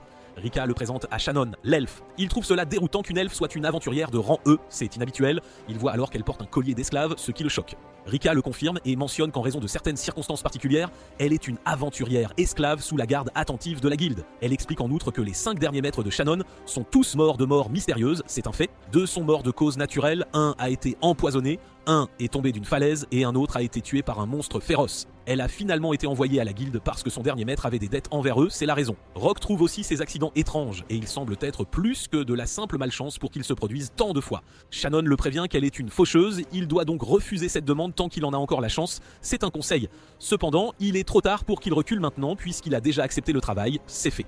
Soudain, elle a un regard déterminé dans les yeux et lève son arme, la pointant contre la gorge de l'homme. Avec un regard dangereux sur son visage, elle lui dit qu'il devrait rester loin d'elle, puisqu'il n'a même pas pu esquiver une simple attaque, c'est un signe. Sans lui montrer la moindre émotion, il lui répond qu'il n'a pas vraiment choisi d'esquiver son attaque, en fait. Elle grince des dents d'agacement, visiblement irritée. Elle s'en prend à lui demandant s'il veut vraiment mourir, c'est une question sérieuse. Tremblante, elle remarque qu'elle a renoncé à la vie il y a bien longtemps, le jour où elle est devenue esclave. Des larmes commencent à couler de son visage alors qu'elle le supplie d'abandonner, car elle est fatiguée de voir les gens mourir. Il l'assure que tout ira bien pour eux, qu'ils y arriveront. Il attrape une des épées en bois et lui dit qu'il est le genre de personne qui aime aider quelqu'un de gentil comme elle. C'est sa nature. Elle s'en prend à lui une fois de plus, mais il ne bouge pas d'un pouce. Réalisant qu'il n'abandonnerait pas vraiment, elle se jette sur lui pour lui montrer de quoi elle est réellement capable. Elle vise à le faire reculer et elle le frappe avec son arme de manière rapide et successive, sans relâche. Tout en échangeant des attaques avec elle, il réalise qu'elle est rapide et précise et qu'elle ne bluffait pas du tout quand elle a dit qu'elle le ferait reculer. À en juger par ses mouvements, elle a dû pratiquer ses techniques de combat énormément. Cependant, il ne la laissera pas gagner, c'est hors de question. Il balance alors son arme vers elle avec une force brutale et inattendue. Shannon lâche son épée, vaincue. Après l'avoir vaincue, il souligne qu'un chemin d'épée trop propre est bien trop facile à prédire. Il lui dit que c'est la fin et qu'elle devrait simplement abandonner, c'est inutile. Cependant, elle refuse d'abandonner et lui saute dessus avec détermination. Elle lui donne ensuite un coup de pied puissant, inattendu. Alors qu'elle continue de l'attaquer, il peut dire qu'elle possède une solide base en arts martiaux. Cependant, tout comme son maniement de l'épée, il semble que ses mouvements de combat ne soient pas très polis et qu'elle manque d'expérience de combat réel, c'est évident. Il lui attrape alors la main et la pousse au sol avec une force brute et implacable.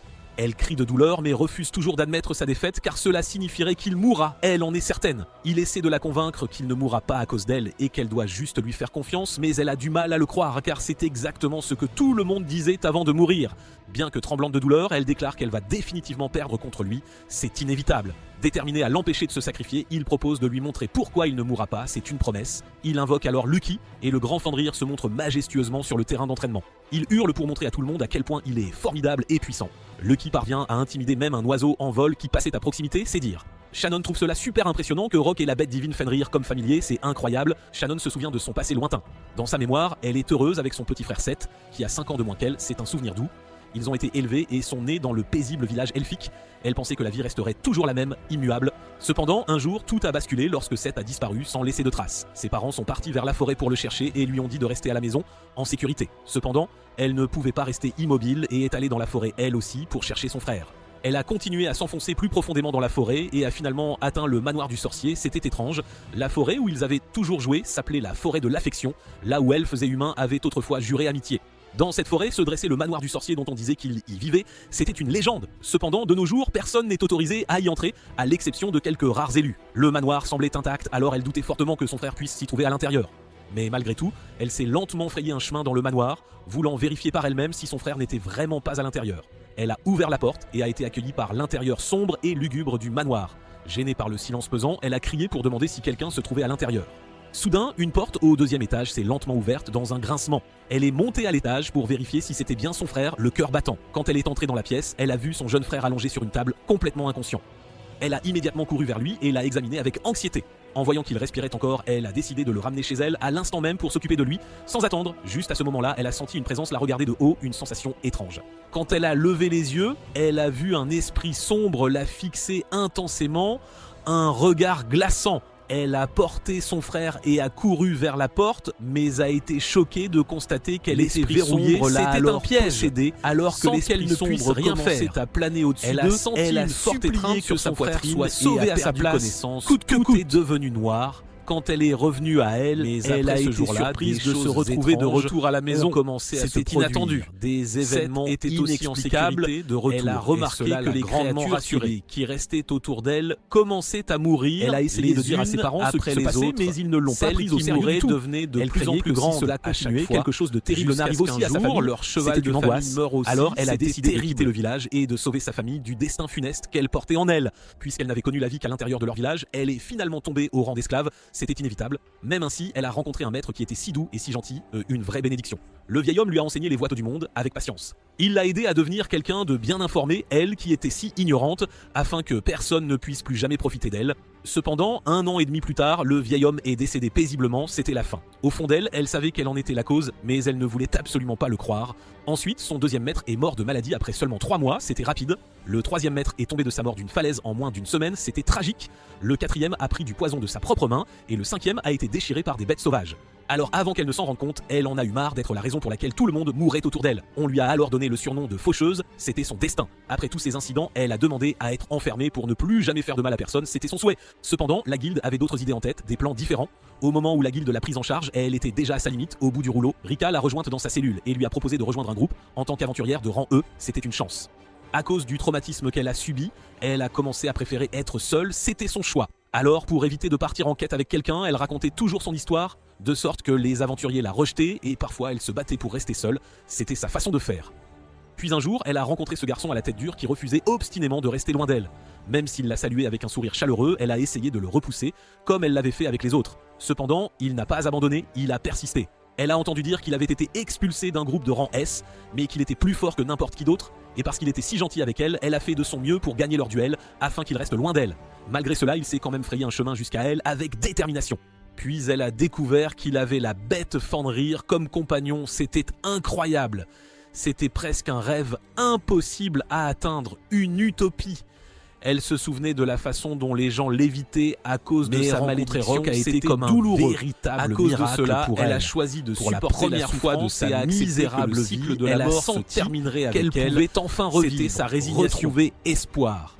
Peut-être y avait-il une chance pour elle de se libérer de la malédiction et de revoir le monde, de le découvrir. À cause de cela, avec toutes ses pensées en tête, elle s'est effondrée d'épuisement et regardant avec un air satisfait submergé par l'émotion. L'attention de Rock est attirée par Lucky. La bête divine s'inquiète que son hurlement précédent ait été un échec.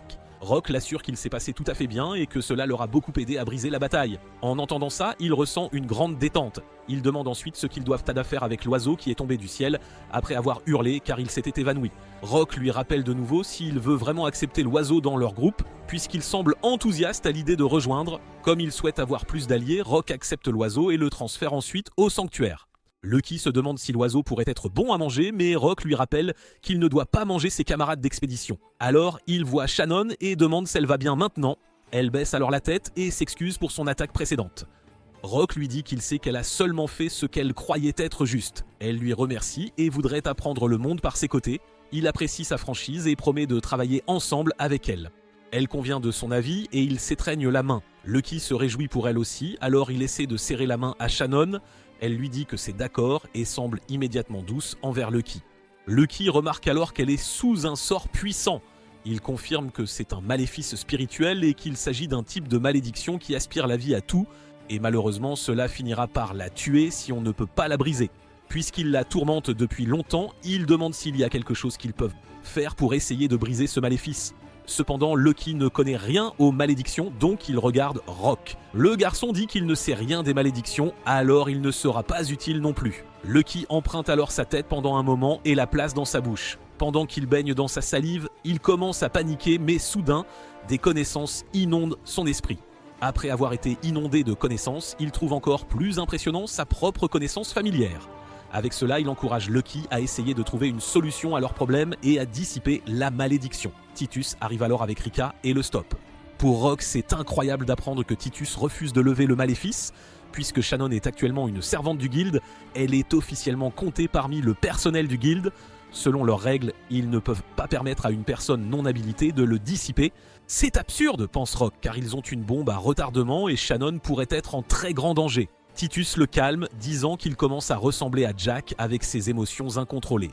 Cela le calme et il s'excuse. Titus le réconforte et lui dit de se détendre un peu étant donné que beaucoup de choses se passent récemment. Il convient avec le maître du guilde mais réalise quelque chose. Il demande s'il est possible de briser le maléfice si Shannon n'est plus une membre du personnel du guilde. Titus sourit et remarque qu'il est toujours aussi percutant. Passant directement à l'action, il mentionne qu'il faut que Rock achète Shannon au guilde pour vraiment l'aider, ainsi elle ne sera plus une membre du personnel du guilde et il pourra dissiper le maléfice. Rock veut aider mais il trouve cette proposition un peu soudaine. Titus l'encourage et lui demande quoi penser du guilde. Le jeune homme répond qu'il a été créé pour soutenir les autres aventuriers. Bien sûr, c'est vrai, mais Titus ajoute aussi que le guilde existe pour rendre heureux les aventuriers. C'est pourquoi la trahison de Jack et de son groupe ne peut être tolérée. Il serait immédiatement renvoyé de la guilde, mais cela ne leur apprendrait rien. Son but est que cette mission leur enseigne quelque chose. Il veut qu'ils trouvent le bonheur, y compris Rock, qui a enduré toutes les souffrances infligées par ses anciens coéquipiers. Il regarde ensuite Shannon et remarque qu'elle aussi a beaucoup souffert, et pourtant elle se soucie toujours des autres.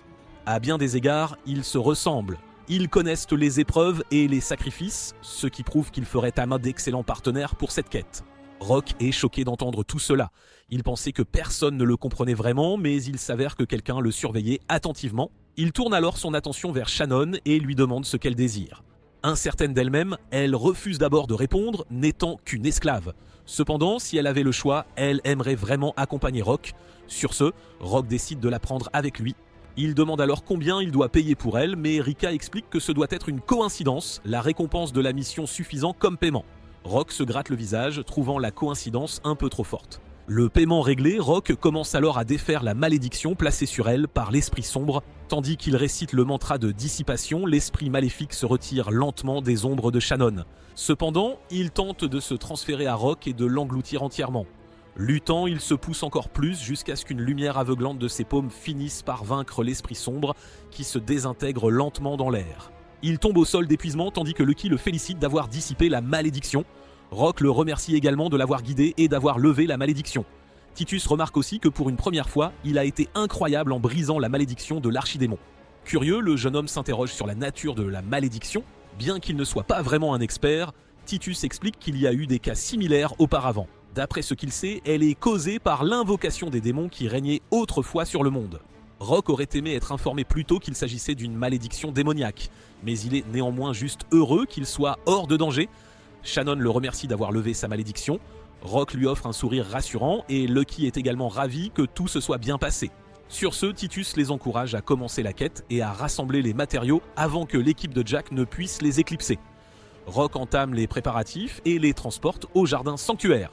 Shannon est stupéfaite qu'il y ait un monde entièrement différent à l'intérieur de son bracelet. En regardant de près son visage souriant, Rock ne peut s'empêcher d'être hypnotisé. Sentant cela, Lucky taquine un peu le garçon, ce qui le trouble. Elle pointe ensuite l'oiseau céleste et demande si cette créature est aussi son ami. Les oiseaux célestes sont si rares à voir car ils planent très haut dans le ciel, il est donc difficile de les repérer. Elle est impressionnée qu'il ait contenu des bêtes rares et puissantes comme le fanrire. Pendant que les deux parlent encore, Lucky ressent soudain la faim et demande à Rock de manger. Puisque son familier le mentionne, Rock réalise aussi qu'il est affamé. Lucky se réjouit et lui dit qu'il a demandé aux fourmis oranges de lui apporter des monstres à manger. Rock réalise que les fourmis sont introuvables. Lucky lui dit que les fourmis ont construit un donjon sous la cabane, ce qui choque Rock. Tous les trois vérifient le donjon dont Lucky parle et trouvent un grand trou au milieu du champ. Shannon n'en croit pas ses yeux de voir des fourmis oranges sous forme humaine. Elle est aussi choquée qu'elles appellent Rock Paper. Lucky le taquine à ce sujet et le jeune homme explique frénétiquement à Shannon qu'il se trouvait là quand le bébé est né. Pensant que c'est l'un de ses sombres secrets, elle promet de garder le silence. Lucky lui sourit, ce qui ajoute à son embarras. Le maître et le familier continuent de se lancer des regards en coin et de se taquiner sans arrêt, rendant Shannon curieuse de ce dont ils parlent. On dirait qu'ils s'amusent tellement sans elle, alors elle trouve ça injuste. C'est frustrant, surtout qu'elle ne peut pas comprendre Lucky qui n'est compris que par Rock. Pourtant, elle peut comprendre les fourmis, ce qui est une surprise. La fourmi révèle qu'elle a la capacité de parler le langage humain. Contrairement aux autres, elle peut utiliser cette langue en tant que chef de son armée. Rock est stupéfait. Maintenant, il comprend pourquoi elle a des talents de négociatrice et peut donner des ordres au reste de son groupe. Pour aider Shannon à comprendre Lucky, la fourmi utilise sa compétence sur elle afin qu'elle puisse aussi comprendre d'autres langues. Après cela, Lucky essaie de lui parler et de manière impressionnante, elle parvient à comprendre la bête divine. Rock est également impressionné car il s'avère qu'il y a beaucoup de choses qu'il ne sait pas encore. L'elfe la remercie de lui avoir donné une compétence boost spéciale et les deux se lient immédiatement. Rock se souvient alors soudain qu'il n'a pas encore donné de nom aux fourmis et décide de la nommer Patra. La fourmi saute de joie car elle a enfin un nom. Elle demande qu'il donne aussi des noms aux autres, ce qu'il accepte. Cependant, elles se ressemblent toutes à ses yeux, alors il a du mal à trouver des noms. Sur ce, il décide de les nommer Orange A à Orange E. Elles ont toutes l'air offensées au début, mais célèbrent ensuite d'avoir toutes des noms qu'elles peuvent utiliser. Les voyant si excitées, il décide de leur donner des noms différents plus tard, une fois que leurs personnalités uniques brilleront. Il interroge ensuite Patra sur le donjon souterrain qu'elles ont construit. Plus tard, Patra lui fait visiter le donjon des fourmis. Elle lui montre la chambre froide où elles conservent la viande et la salle de séchage où elles font sécher les peaux. Elle lui montre aussi l'endroit où elle garde toutes les pierres magiques trouvées en creusant. Il est stupéfait par la complexité du donjon, étant donné qu'il a été construit en si peu de temps. Il félicite Patra et ses fourmis pour leur excellent travail. Il a été surpris au début en entendant parler du donjon, mais il s'est avéré n'être qu'un nid pour Patra et les autres. Puisqu'elles ont de la viande, elles peuvent manger à leur faim. Cependant, Rock se retrouve plus tard au marché. Il réalise qu'il a totalement oublié les ustensiles de cuisine et comme il manque de temps, il peut simplement préparer du poulet frit. C'est un plat assez facile, il suffit de tremper le poulet dans la pâte et de le faire frire. Ça va bien avec du chou, il achète donc le légume.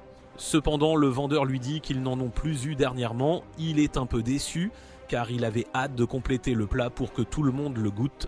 Juste à ce moment, quelqu'un lui demande s'il peut se permettre de s'amuser.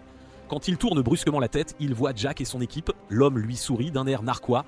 Jack répète que s'il le supplie, il le laissera revenir dans le groupe.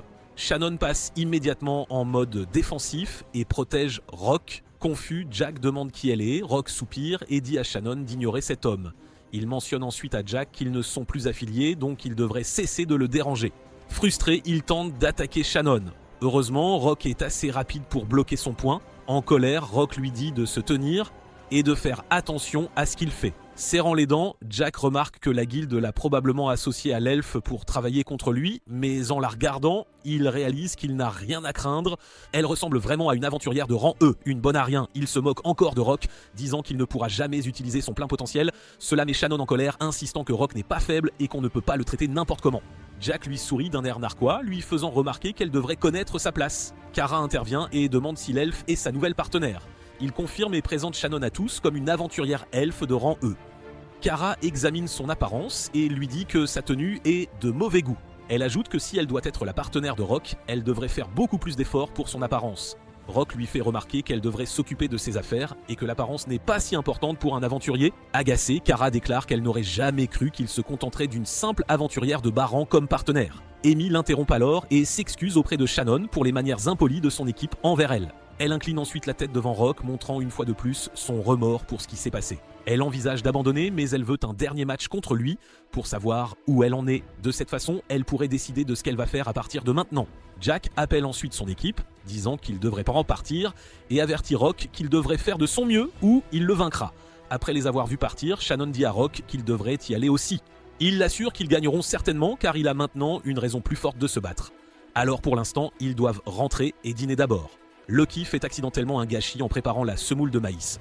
Rock lui interdit de jouer avec la nourriture, mais Lucky clarifie qu'il ne jouait pas mais l'aidait simplement à préparer leur repas. Il essaie encore une fois mais échoue lamentablement. Les autres ne peuvent s'empêcher de rire de sa bêtise. Après un moment, leur repas est prêt.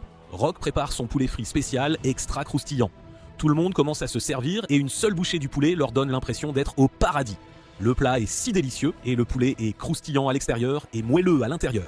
Il dit à Shannon de faire attention en mangeant car c'est encore chaud. Elle est d'accord avec lui mais continue de dévorer sa nourriture car c'est vraiment délicieux. Les autres continuent de manger aussi jusqu'à ce qu'ils soient rassasiés. Après leur dîner, Rock discute des plans pour leur quête. Il informe tout le monde que leur destination est le donjon verdoyant. Le donjon est à 2 ou 3 jours de calèche et la quête prendrait normalement environ une semaine. Le terrain est rempli de marais et de forêts difficiles à naviguer. Mais s'ils vont en ligne droite, ils peuvent faire le voyage en moins d'une demi-journée. D'après les bagages de Jack et la direction prise par leur calèche, ils pouvaient prédire qu'ils allaient prendre la route standard. Ils risquent de se retrouver en difficulté dans la forêt à moins d'avoir un atout dans leur manche. Ils doutent qu'ils prennent le même raccourci, donc ils gagneront probablement. Shannon comprend enfin pourquoi il était si confiant de gagner. Maintenant qu'ils ont pu récupérer, ils devraient commencer leur exploration. Plus tard, ils chevauchent Lucky, s'enfonçant profondément dans la forêt. Shannon s'excuse auprès de lui donner un tour aussi. La bête l'assure qu'il n'y a pas de problème. Rock sourit, car aucun monstre ne les attaque à cause de leur peur du fan-rire. Juste à ce moment, ils entendent quelqu'un crier à l'aide de l'autre côté de la forêt. Ils supposent que quelqu'un est peut-être attaqué par des monstres. Sur ce, Rock demande à Lucky de faire un petit détour pour vérifier qui doit pleurer au milieu de la forêt. Cependant, à leur grande consternation, ils trouvent une gargouille pleurant bruyamment seule. Les sentant comme une menace, il leur tire dessus avec sa magie du vent. Ils parviennent à dévier l'attaque, mais cela insulte Lucky qui commence alors à rassembler son pouvoir dans sa gueule. Rock trouve cela impressionnant mais l'arrête immédiatement, réalisant qu'il accumule une quantité de pouvoir insensée. De plus, la capitale royale se trouve dans la direction de son attaque et cela pourrait blesser la ville. Transpirant à grosses gouttes, Lucky avoue qu'il ne peut plus arrêter le coup. Il libère le pouvoir et Rock se place immédiatement entre la boule d'énergie et la direction de la ville. Il lance alors un sort pour au moins minimiser l'effet du pouvoir, l'attaque est trop forte et il lutte pour l'empêcher d'aller plus loin. Même blessé, il persévère et parvient à diviser l'attaque en deux, la rendant moins destructrice. Respirant difficilement, Rock parvient à sauver tout le monde, tandis que Lucky essaie de se dissocier de la situation. Shannon court vers lui et lui demande s'il va bien. Il l'assure qu'il va bien et est également heureux de voir que ses deux compagnons sont sains et saufs. Soudain, elle voit ses mains saigner. Il minimise sa blessure, disant qu'une simple potion de guérison peut la réparer immédiatement. Il récupère ensuite une potion de guérison de son jardin et la boit, guérissant ses blessures en un instant. Shannon s'illumine, impressionné par l'incroyable efficacité de la potion. En pleurs, Lucky s'excuse auprès de son maître d'avoir encore tout gâché. Au lieu de réprimander la bête, il le remercie de les avoir protégés, soulignant que la bête n'a fait cela que pour les sauver d'une menace monstrueuse. Cependant, il lui dit que puisqu'il a un mana naturellement puissant, il doit apprendre à le contrôler pour ne pas causer d'autres problèmes. La bête divine renifle, touchée par la gentillesse de son maître. Incapable de contenir ses émotions, il hurle de bonheur. Maintenant, Rock tourne son attention vers la gargouille, qui panique alors. Le monstre recule et le traite de monstre. Rock est incrédule, car il est clair que ce n'est pas le cas. Il demande alors pourquoi la créature pleurait là. La gargouille raconte qu'il était si triste d'avoir été renvoyé de l'armée démoniaque. Il avait apparemment été fabriqué à partir de matériaux restants. À cause de cela, son mana était trop faible, il a donc été désigné comme nettoyeur du château sombre pendant 100 ans. Cependant, les dirigeants de l'armée ont changé et ont décidé qu'il n'avait plus besoin d'un monstre qui ne pouvait que nettoyer. Il errait dans la forêt sans savoir quoi faire de sa vie. Il a finalement atteint un village, mais les villageois l'ont chassé. Il n'avait fait que nettoyer le château, c'était donc la première fois qu'il rencontrait des humains. Il s'est senti si misérable après cette rencontre et cela lui a fait réaliser à quel point il était incomplet en tant que monstre. Des larmes coulent à nouveau sur son visage, se demandant pourquoi il était même né. Rock commente que les gargouilles sont l'élite de l'armée démoniaque et qu'il faudrait une quantité massive de mana juste pour en créer une. Il a du mal à croire qu'ils en feraient une négligemment avec des restes. Il demande alors ce que le monstre aimerait faire de sa vie maintenant. Toujours confus, la gargouille est encore indécise. Il recommence alors à pleurer, submergé par des émotions confuses. Le plaignant Rock lui demande s'il veut se joindre à leur exploration. La gargouille est stupéfaite par l'offre. Il n'est qu'un monstre faible qui ne peut que nettoyer et pourtant, il le veut dans son équipe. Rock répond qu'il a sûrement une capacité unique après avoir nettoyé pendant 100 ans. D'ailleurs, c'est un exploit impressionnant. La créature retrouve enfin le moral et le remercie de lui avoir donné un nouveau but dans la vie. Sur ce, la voix du jardin lui demande à nouveau s'il veut ajouter la gargouille scellée à son groupe. En entendant cela, Rock réalise que son pouvoir doit être scellé. Interrogé à ce sujet, la créature Afrovitrul révèle qu'il a été créé par le roi démon il y a 2 générations. Bien qu'il y ait un mystère autour de lui, Rock a officiellement accepté la gargouille dans son groupe et lui donne le surnom de Gargouille. Il est ensuite transféré au jardin sanctuaire. Rock reçoit alors un message indiquant que le jardin peut maintenant être agrandi grâce à l'augmentation des bêtes divines. Il choisit soigneusement des éléments à ajouter à son jardin et décide d'agrandir la cabane cette fois-ci. Une fois l'agrandissement terminé, ils continuent leur voyage. Rock remarque qu'il y a un village à proximité et voit qu'il y a des choux qui poussent dans la région. Il en ramasse un, étonné que des choux puissent pousser dans un endroit aussi sauvage. Voyant Lucky se reposer, ils décident qu'ils vont s'arrêter pour la nuit et récupérer pour continuer leur voyage plus tard. Le lendemain matin, le groupe continue de traverser la forêt. Selon la gargouille, le village est proche, alors ils suivent ça le chemin. Finalement, ils atteignent un village. Rock essaie de réveiller le garde du village en vain. Shannon essaie aussi, mais le vieil homme marmonne juste dans son sommeil. Quand il ouvre les yeux, il n'en croit pas ses yeux devant la beauté de Shannon et pense que son heure est venue et qu'il voit un ange. Craignant de mourir avec des regrets, il pince les lèvres et tente de l'embrasser, mais Lucky le gifle à la place, le clouant au sol. Voyant Rock, il l'accuse d'être un bandit. Il corrige le vieil homme, disant qu'ils sont des aventuriers et qu'ils sont tombés sur leur village en chemin vers le donjon. En apprenant qu'ils sont des aventuriers, il ressent un soulagement, car le village a un problème. Rock regarde autour de lui et observe. Beaucoup de gens ont l'air émaciés et sont confrontés à une famine. Le chef du village les accueille alors et Rock lui présente son équipe. Le chef regarde le garde du village et le taquine sur le fait qu'il est éveillé à son poste cette fois. Il a réussi à trouver des aventuriers juste au moment où ils en avaient le plus besoin. Le garde ricane et lui dit qu'il a même réussi à chasser une gargouille qui représentait une menace pour leur village. Le chef se moque de lui, ne croyant pas qu'il ait réussi à chasser un monstre puissant tout seul. Les deux se lancent dans une joute verbale et Rock doit les interrompre pour demander quel est le problème du village. Le chef s'excuse immédiatement et s'éclaircit la gorge avant d'expliquer. Tout a commencé il y a environ 6 mois. Les gobelins ont commencé à apparaître dans leur marais du jardin vert. Les gobelins ont ensuite pillé leur village et volé le peu de nourriture qu'il leur restait. Les hommes du village ont essayé de les chasser, mais ils ont été complètement battus. N'ayant pas d'autre choix, le chef demande leur aide pour sauver leur village d'une ruine plus profonde. Rock contemple le problème, les gobelins sont plus intelligents que les autres monstres et ce fait serait un défi pour eux. Le chef ajoute qu'ils avaient initialement demandé au royaume et à la guilde de les aider avec leurs problèmes, mais comme ils ne pouvaient pas payer de frais appropriés, aucun aventurier n'a accepté le travail. Rock évalue la situation. Il veut aider, mais il ne peut pas continuer à vivre uniquement de charité. De plus, la même chose se reproduirait s'il n'était pas équipé pour être autonome. Finalement, il décide d'accepter la mission et leur demande une carte de la région. Apprenant où les gobelins résident, il estime qu'il peut gérer le problème. En échange, il demande des choux comme paiement du champ qu'ils ont vu plus tôt. Les villageois acceptent et sont ravis que leur problème soit maintenant résolu. Cependant, il souligne que pour qu'il ne répète pas le même cycle, il aidera au développement du village. En récompense, il prendra 20% des futurs revenus du village. Le chef est hésitant car ce n'est pas un montant qu'il peut décider seul. Rock réfléchit un instant et propose qu'ils aident à la quête qu'ils traitent actuellement et il pourrait réduire le montant à 10%. Le chef est un peu appréhensif mais en discute avec le reste des villageois, surtout qu'ils seraient ceux qui feraient le travail. Rock promet qu'il les aidera à sécuriser la nourriture à l'avenir pour les aider à prospérer. Sentant leur hésitation, il estime que le problème principal vient de l'isolement du village par rapport aux autres grandes villes. De plus, leurs champs ne sont pas correctement entretenus. Ils ont donc un problème pour échanger leurs produits et se connecter avec d'autres villes pour obtenir de l'aide. Ils pourraient les aider gratuitement maintenant, mais ce ne serait pas judicieux à long terme pour aider le village à devenir autonome. Le chef comprend son sentiment et demande plus de temps pour parler avec les villageois afin d'obtenir leur consentement. Rock se demande comment l'arrangement va se dérouler.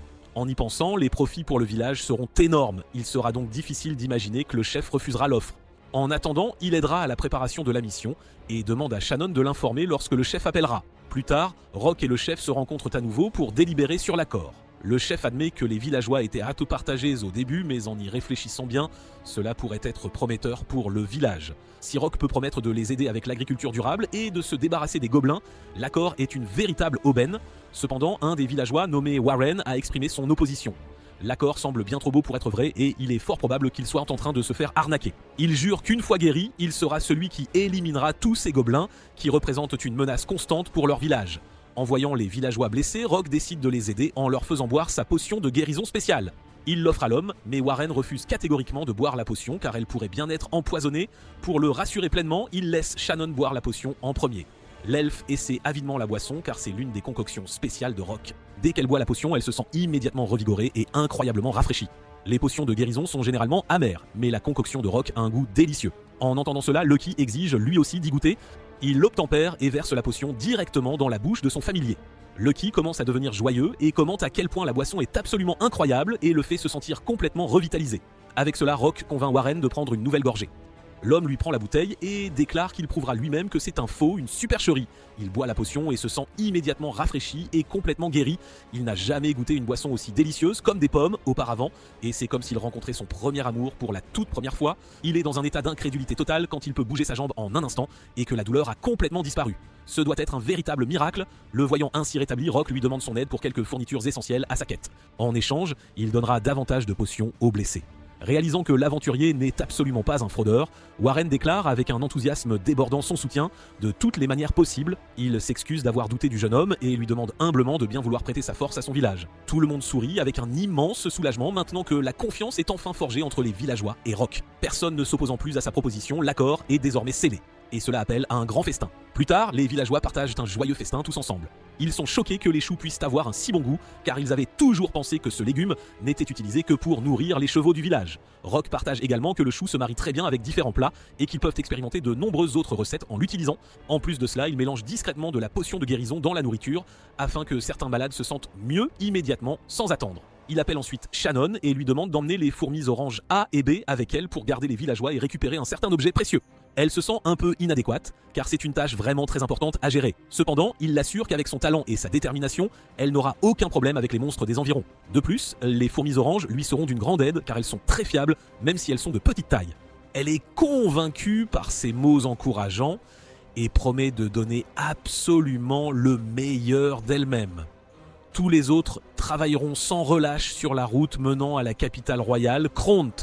Mais avant de les envoyer, il lance un sort de soutien pour faciliter grandement leur mouvement et leur donner un commerce significatif en endurance et que le problème de la nourriture davantage d'autres nécessités, mais il leur rappelle que soit enfin résolu temporaire et qu'il disparaîtra bientôt, alors il ferait mieux de ne pas en abuser outre mesure. Shannon trouve cela encore une fois très impressionnant car il a facilement lancé une magie de soutien pour un si grand nombre de personnes. Il l'assure qu'avec son mana, elle pourra apprendre différents sorts en un rien de temps et promet de lui enseigner cela un de ces jours. Une fois que tout est bien mis en place, les villageois commencent à construire la route. Chacun accomplit ses tâches avec un tel enthousiasme et une telle responsabilité. Même Rock et Lucky aident et donnent absolument le meilleur d'eux-mêmes. Alors que le soleil commence à se coucher doucement, Rock décide d'arrêter pour la journée. Après avoir évalué les progrès réalisés, il semble que le pavé sera terminé dès demain. Tout cela grâce à la magie de Lucky, ils n'ont pas eu de mal à terminer la route et ils pourront commencer le commerce très bientôt. L'équipe célèbre ses progrès et Rock sourit en les voyant, rempli de fierté. Il pense que ses familiers sont bien trop bons pour lui, vraiment. Alors que la nuit tombe doucement, Rock se repose dans le jardin et est occupé à lire une carte. Shannon lui apporte du thé après l'avoir vu encore éveillé à cette heure tardive. Il commande qu'il se prépare pour la quête de demain et qu'elle doit absolument se reposer en premier.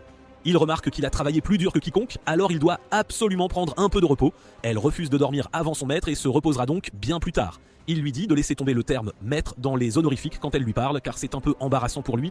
Il ne la voit absolument pas comme une esclave, mais plutôt comme une véritable partenaire. Elle sourit à cette remarque, lui disant qu'il est vraiment une personne très gentille et qu'elle est si reconnaissante et chanceuse de l'avoir rencontré. Il lui donne aussi un sourire rassurant et est également très reconnaissant de l'avoir rencontré lui aussi. Après avoir bien pesé le pour et le contre, il décide qu'ils échangeront les choux dès demain à la capitale. Il fera en sorte que les villageois récoltent les choux, et cela se vendra sûrement très bien dans la capitale, car ils sont en pénurie là-bas. Il contemple en outre qu'en même temps, il doit absolument prendre la demande de la guilde et remporter cette quête. Il croit aussi que Tidus complote quelque chose, mais il n'est pas encore tout à fait sûr de quoi il s'agit exactement. Alors qu'il est plongé dans ses pensées les plus profondes, il remarque que Shannon s'est endormie sur son siège. Il sourit à cette vue et lui jette un sort pour l'aider à dormir paisiblement et profondément. C'est la nuit tombée dans le monde des monstres. Chaque fourmi, gargouille, oiseau ou elfe dort paisiblement et profondément. Rock sort de sa cabine discrètement pour ne réveiller absolument personne. À sa grande surprise, Lucky est juste dehors, l'attendant, prêt pour lui.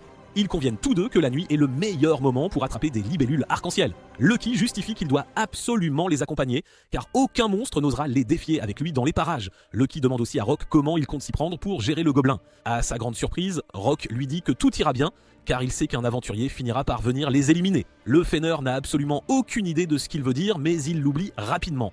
Ils s'amusent tous deux à attraper des libellules arc-en-ciel dans la forêt avec leur filet à insectes. Le lendemain matin, Rock se réveille tranquillement dans son lit. Il entend quelqu'un fredonner dans la cuisine et pense que c'est Shannon qui prépare le petit déjeuner pour eux. Il sort de sa chambre pour aider Shannon à cuisiner un peu. Il est alors surpris de voir que ce n'est pas Shannon, mais Gargouille qui cuisine dans la cuisine. Et il porte un tablier rose qui le fait ressembler étrangement à une femme en plus. La surprise de voir Gargouille cuisiner pour lui, vêtue d'un tablier, est bien trop forte pour Rock et il pousse un cri. Gargouille lui demande s'il va bien, tout simplement. Rock essaie de l'assurer que tout va parfaitement bien. Il propose de l'aider à cuisiner, mais le Gargouille insiste sur le fait qu'il s'occupe de toute la cuisine dans le château du Seigneur Démon.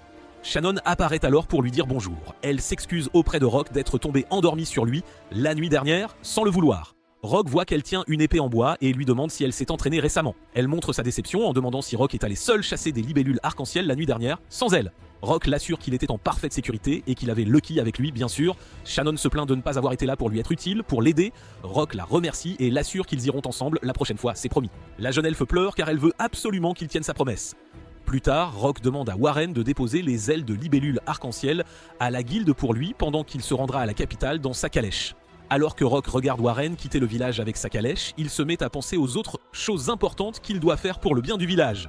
Rock enseigne aux villageois à labourer les champs et à planter du chou, assurant ainsi que leur nourriture et leur commerce seront bien réglés. Plus tard dans la nuit, tout le village célèbre joyeusement, car la route qu'ils ont construite est déjà complètement terminée. Rock félicite Patra et les autres fourmis oranges pour leur travail de maçonnerie, qu'ils pensent rivaliser avec celui des plus grands maîtres artisans. Une vieille dame s'approche également de Patra et des fourmis et leur avoue qu'elle n'a plus du tout peur des monstres grâce à leur grande gentillesse. Pendant ce temps, le chef du village s'approche de Rock pour le remercier chaleureusement de tout ce qu'il a fait pour eux. Le vieil homme demande s'il ne veut vraiment que 10% du profit, considérant qu'il les a beaucoup trop aidés. Rock répond qu'il n'a absolument aucun problème avec cela. Le chef promet de toujours payer sa part, quoi qu'il arrive, sans faute. Plus tard, cette nuit-là, Rock et les fourmis oranges se rendent compte sur le territoire des Oroango, où ils volent quelques œufs aux Oroango et finissent par être poursuivis par ces monstres ressemblant à des alligators. Pendant ce temps, Lucky, Shannon, Petra et Gargo se sont rendus sur le territoire des grenouilles vertes et ont récupéré une précieuse émeraude verte des créatures. Le groupe rentre ensuite au village où ils partagent un grand festin avec tous les villageois. Pendant ce temps, le groupe de Jack est en route vers le donjon, voyageant en calèche. Un autre matin, dans le jardin des monstres, Rock et tous ses amis bêtes sont rassemblés dans le champ, tranquillement. Un tout petit oiseau se pose délicatement sur l'épaule de Rock.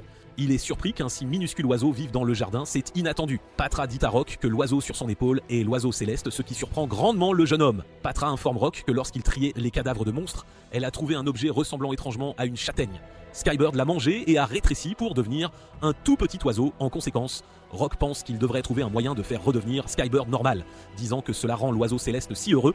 Rock change ensuite d'avis et pense que ce serait peut-être bien tel quel, car il redeviendra probablement normal de toute façon avec le temps. Rock disant cela laisse l'oiseau complètement déprimé. Rock est ensuite distrait par une odeur nauséabonde, une puanteur. Il regarde vers la source de cette odeur et voit Lucky. Il demande au loup quand il a pris son dernier bain exactement. Lucky détourne le regard en disant qu'il a pris un bain hier, bien sûr. Rock répond qu'ils étaient ensemble toute la journée d'hier, donc cela signifie qu'il n'a pas eu le temps de prendre un bain, pas du tout. Il changerait alors sa réponse à avant-hier pour être plus précis. Lucky ne peut plus supporter de mentir, alors il crie qu'il n'a absolument pas besoin de prendre un bain. Rock annonce à tout le monde que l'opération baptisée Attraper et baigner Lucky commence dès maintenant. Tout le monde dans le groupe est d'accord et est excité comme si c'était un véritable jeu. Rock répand sa magie de soutien sur tous ses amis, à l'exception de Lucky, et leur dit qu'il vient de booster considérablement leur capacité physique. Lucky les avertit qu'aucun simple sort d'amélioration ne peut combler le fossé qui existe entre eux et lui. Patra se porte volontaire pour essayer d'attraper Lucky en premier, bien sûr. Elle charge le loup avec détermination. Lucky lui dit qu'elle est bien naïve si elle pense pouvoir l'attraper toute seule, sans aide. Patra crache des fils de toile de sa bouche et il se dirige droit vers Lucky. Le loup esquive l'attaque avec agilité. Lucky se vante que cette simple attaque ne peut absolument pas le battre. Patra crie alors pour que les autres fourmis apparaissent sans tarder. Lucky est alors surpris de voir que les autres fourmis oranges l'ont déjà complètement encerclé. Elles crachent leur fil de toile qui lie tous les membres du loup jusqu'à ce qu'ils ne puissent plus du tout bouger. Les fourmis sautent et acclament leur victoire avec enthousiasme. Rock tapote la tête de Patra et la félicite d'avoir fait croire à Lucky qu'il l'affrontait seul. Quelle ruse! Rock dit à Lucky d'admettre sa défaite sans plus attendre et d'aller prendre un bain. Le loup arrache les toiles de ses pieds, en saisit les morceaux et ligote les fourmis oranges avec le tout en une succession rapide et impressionnante. Lucky félicite les fourmis d'avoir gelé ses mouvements, mais ce n'était pas suffisant pour le retenir complètement. Les fourmis pleurent en disant qu'elles ont perdu le match. Gargouille s'avance ensuite pour affronter Lucky à son tour. Le loup demande au Gargouille s'il pense vraiment pouvoir le battre lui. Gargouille se vante qu'il ne devrait absolument pas être sous-estimé, car il est un Gargouille avec un siècle entier de connaissances de combat, ainsi que la magie de soutien de Rock à ses côtés. Gargouille a l'air très sérieux alors qu'il se prépare à attaquer Lucky avec détermination. Lucky frappe simplement le gargouille avec sa queue pour le vaincre en un instant. Lucky demande avec arrogance qui est le prochain à l'affronter avec un sourire narquois. Shannon s'avance alors avec son épée en bois. Lucky lui dit qu'elle doit venir à lui pour de vrai. Sérieusement. Shannon sort une vraie épée et charge le loup avec détermination. Elle frappe, mais le loup esquive avec agilité. Lucky se moque d'elle pour sa faible tentative avec un rire. Cela pousse l'elfe à lancer un véritable barrage de coups d'épée. Malgré toutes ces tentatives, Lucky les esquive toutes facilement. Après un certain temps, les coups de Shannon deviennent de plus en plus précis, rendant le loup de plus en plus nerveux. Lucky la voit revenir à la charge et cela le pousse à reculer, à s'éloigner. Il s'avère que Shannon l'a mené droit vers un mur de roche et maintenant le loup est complètement acculé. Shannon pointe son épée vers lui et lui demande de prendre un bain sans plus tarder. En un clin d'œil, Lucky pointe l'extrémité de sa queue près de son cou, comme si c'était une lame tranchante. Shannon lâche son épée et dit qu'elle se rend vaincue. Quoi qu'il en soit, Lucky la félicite d'avoir grandement amélioré son maniement de l'épée. L'elfe le remercie d'avoir remarqué cela. Lucky fait ensuite face à Rock et voit qu'il est le seul qui reste, le dernier. Le loup géant est excité de l'affronter et avertit Rock qu'il doit venir à lui avec absolument tout ce qu'il a. Rock sort ses deux dagues et tous deux se font face avec un sourire confiant. Soudain, Lucky sent une douce odeur qui le fait se détendre complètement.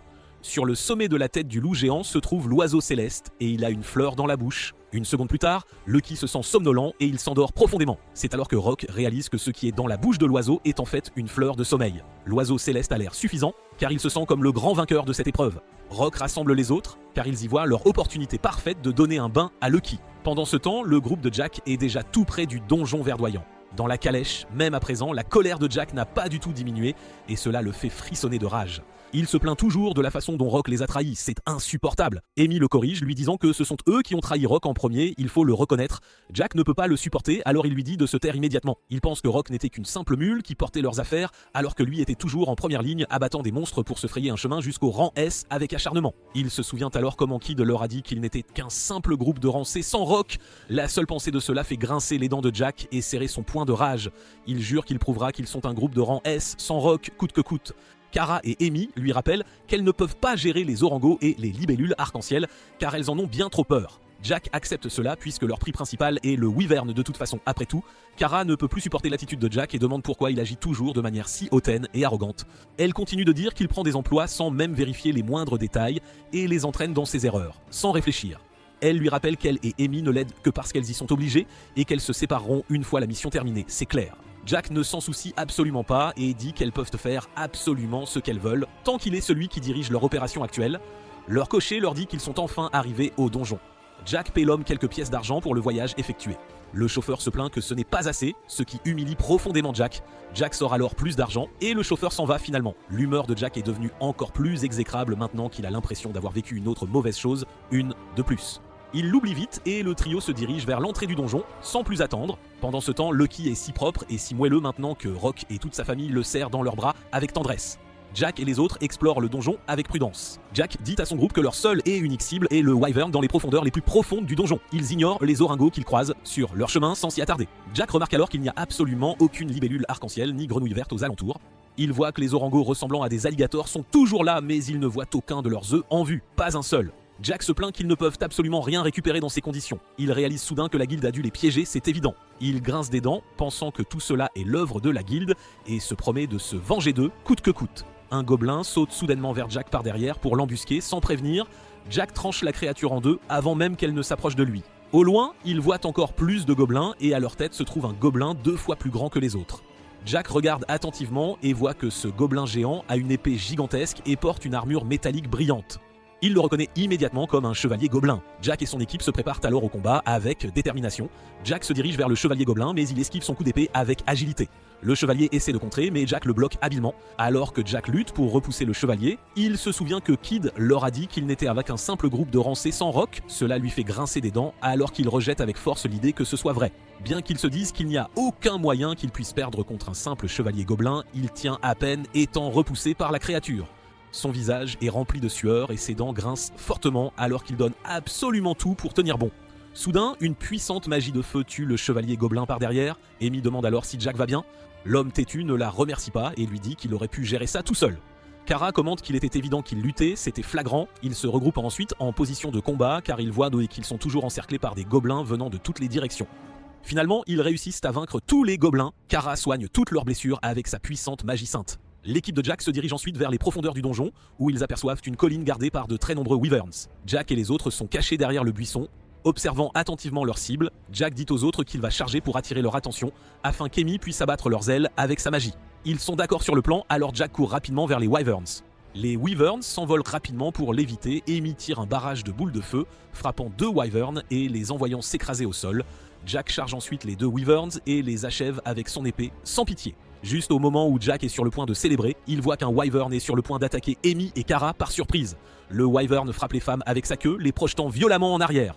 Jack court vers elles pour voir si elles vont bien, s'inquiétant. Kara se met en colère contre Jack car Rock aurait vu le Wyvern s'approcher d'eux s'il avait été présent ici. La mention de Rock rend Jack défensif et il leur dit qu'il ne savait juste pas qu'il y avait un autre Wyvern si près d'eux. Il dit à Kara qu'elle devrait au moins savoir se défendre, insultant ainsi la sainte sans vergogne. Kara en a assez de lui et crie qu'elle en a maintenant fini avec lui pour de bon. Elle attrape Amy et elle s'éloigne de Jack, le laissant seul. Jack leur dit qu'elles ne peuvent pas juste partir comme ça, c'est impossible. Kara répond qu'elle ne peut plus le suivre, disant cela fait figer Jack sous le choc le plus total. Il regarde les femmes s'éloigner de lui, sans un mot. Il frissonne de colère de voir qu'elles aussi l'abandonnent, lui, leur chef. Il se souvient que son père lui a dit que Rock était meilleur que lui à tous égards et qu'il était une déception totale en comparaison. La colère de Jack a atteint son point d'ébullition, son paroxysme. Des Wyverns l'ont encerclé par derrière sans qu'il ne s'en rende compte. Jack sourit malicieusement en jurant qu'il fera échouer Rock dans sa quête, coûte que coûte. Il enfonce son épée dans le sol et crie qu'il ne laissera jamais Rock être le vainqueur, jamais. Il brille alors d'une lumière intense, ce qui inonde les environs d'une lumière dorée éclatante. Amy et Kara se cachent rapidement derrière un rocher pour éviter l'explosion qui est sur le point de se produire. Un énorme flux d'énergie jaillit de Jack, engloutissant le donjon d'une énergie qui monte en flèche vers le ciel. La lumière est si gigantesque qu'elle peut être vue même depuis le lointain village de Shochi. Rock réalise tout de suite que c'est l'œuvre de Jack, sans aucun doute. Il demande à Shannon de venir avec lui au donjon sans tarder. Il demande aussi à sa famille de bêtes de continuer à travailler sur le village pendant leur absence sans relâche. Il appelle Lucky et dit qu'il viendra avec eux bien sûr. Il s'approche du donjon où il voit qu'il est complètement couvert de fumée. De la fumée, il voit des figures sortir de l'entrée de la grotte lentement. Il est révélé que c'est Jack et son équipe, enfin. Jack a l'air épuisé, alors qu'Amy l'aide juste à se tenir debout, avec difficulté. Jack dit à Rock qu'il ne peut plus du tout terminer la quête, puisque les Wyverns et les matériaux ont déjà été réduits en miettes, en poussière. Shannon panique et dit à Rock qu'ils doivent retourner à la capitale et acheter les matériaux nécessaires pour les rendre à la place sans attendre. Jack, lui, les entend. Rock répond qu'il faut absolument vérifier s'il reste des vestiges de Wyvern. Jack les persuade avec un sourire moqueur de perdre leur temps à chercher pendant qu'eux, ils rentrent les premiers. À l'intérieur du donjon, Rock et son équipe découvrent tous les cadavres des gobelins. Ils constatent que le village est désormais en sécurité. Lucky comprend alors que tout cela faisait partie intégrante du plan de Rock. Ils se rendent sur le territoire des Wyverns et voient alors que Rock s'apprête à leur dire qu'il n'y a plus rien à faire désormais. Lucky, lui, a découvert quelque chose et remue la queue avec une grande excitation. Il les conduit vers un nid de sol, mais elles sont bien trop endommagées derrière un rocher. Ils retournent au village où les villageois sont ravis qu'ils aient trouvé ce qu'ils cherchaient. Rock et ses amis restent au village, les aidant à cultiver du chou. Ils y demeurent jusqu'à la date limite de leur quête. Au moment du départ, le village possédait déjà des murs de pierre, tel un château pour le protéger de toute menace. Tous les villageois s'inclinent devant Rock et ses amis pour tout ce qu'ils ont accompli. Le chef du village promet qu'ils suivront tout ce qui leur a été enseigné et s'efforceront de développer davantage le village. La vieille villageoise caresse la tête de Patra pour tout ce qu'ils ont fait. Les villageois annoncent également qu'ils feront du chou leur spécialité locale et qu'ils renommeront leur village « Village du Chouchouchi » pour marquer l'occasion. Ils disent de tous au revoir à Rock et à ses amis avec de joyeux sourires. Rock réfléchit au fait qu'il ne lui reste plus qu'à régler ses comptes avec Jack. Rock et Shannon sont déjà dans les rues animées de la capitale royale. Là, ils retrouvent Warren à son étal de choux. Warren les informe que la prédiction de Rock selon laquelle leur chou ferait un tabac était juste et que leur soupe aux choux et leur chou farci sont leurs meilleures ventes. Warren informe Rock que Jack et son groupe ont bien acheté les articles que Rock avait prédits, sans même se poser de questions sur le prix élevé. Il remercie Rock de lui avoir permis de faire une petite fortune. Rock est content pour lui et lui demande d'utiliser le reste des bénéfices pour acheter un bœuf magique et aider le village à se développer. Warren le remercie encore pour tout. Ils se séparent et Rock et Shannon se dirigent vers la guilde, prêts à affronter ce qui les attend. À la guilde, Jack et son équipe sont déjà devant Rika. Jack se moque de Rock pour son retard. Rock voit qu'ils ont déjà remis leurs matériaux à Rika et qu'ils sont maintenant sur son bureau. Jack sourit alors en voyant que Rock n'a rien sur lui à donner et il se moque de l'homme d'être venu à la guilde les mains vides. Rock reste calme et dit qu'ils doivent régler les choses. Jack pense qu'il ne fait que parler en grand et qu'il tremble en réalité à l'intérieur. Rika commence à vérifier les objets. Jack est si confiant d'avoir gagné qu'il dit à Rock avec un sourire malicieux qu'il doit se mettre à genoux et s'excuser. Rock répond qu'il n'a rien à se reprocher. Rika annonce que le groupe de Jack, l'équipe Gryla, a livré 20 ailes de libellules arc-en-ciel, 3 œufs d'orango et 15 émeraudes fraîches. Elle annonce que Rock a remporté le match. Jack, surpris, se plaint et demande pourquoi il a gagné. Rika l'informe que Rock a soumis ses matériaux avant eux et qu'il a livré 30 écailles de Wyvern, 10 griffes, 60 plumes, 9 œufs et 45 émeraudes. Jack est choqué que Rock ait atteint le donjon avant eux. Il attrape Rock par le col et l'accuse de tricherie. Rock soupire et lui dit calmement qu'il n'a pas triché. Rock lui dit qu'il ne devrait pas accuser les gens de tricherie alors que c'est lui qui a acheté les matériaux aux étals au lieu de les récolter. Jack affirme qu'il a lui-même chassé les matériaux et n'a rien acheté.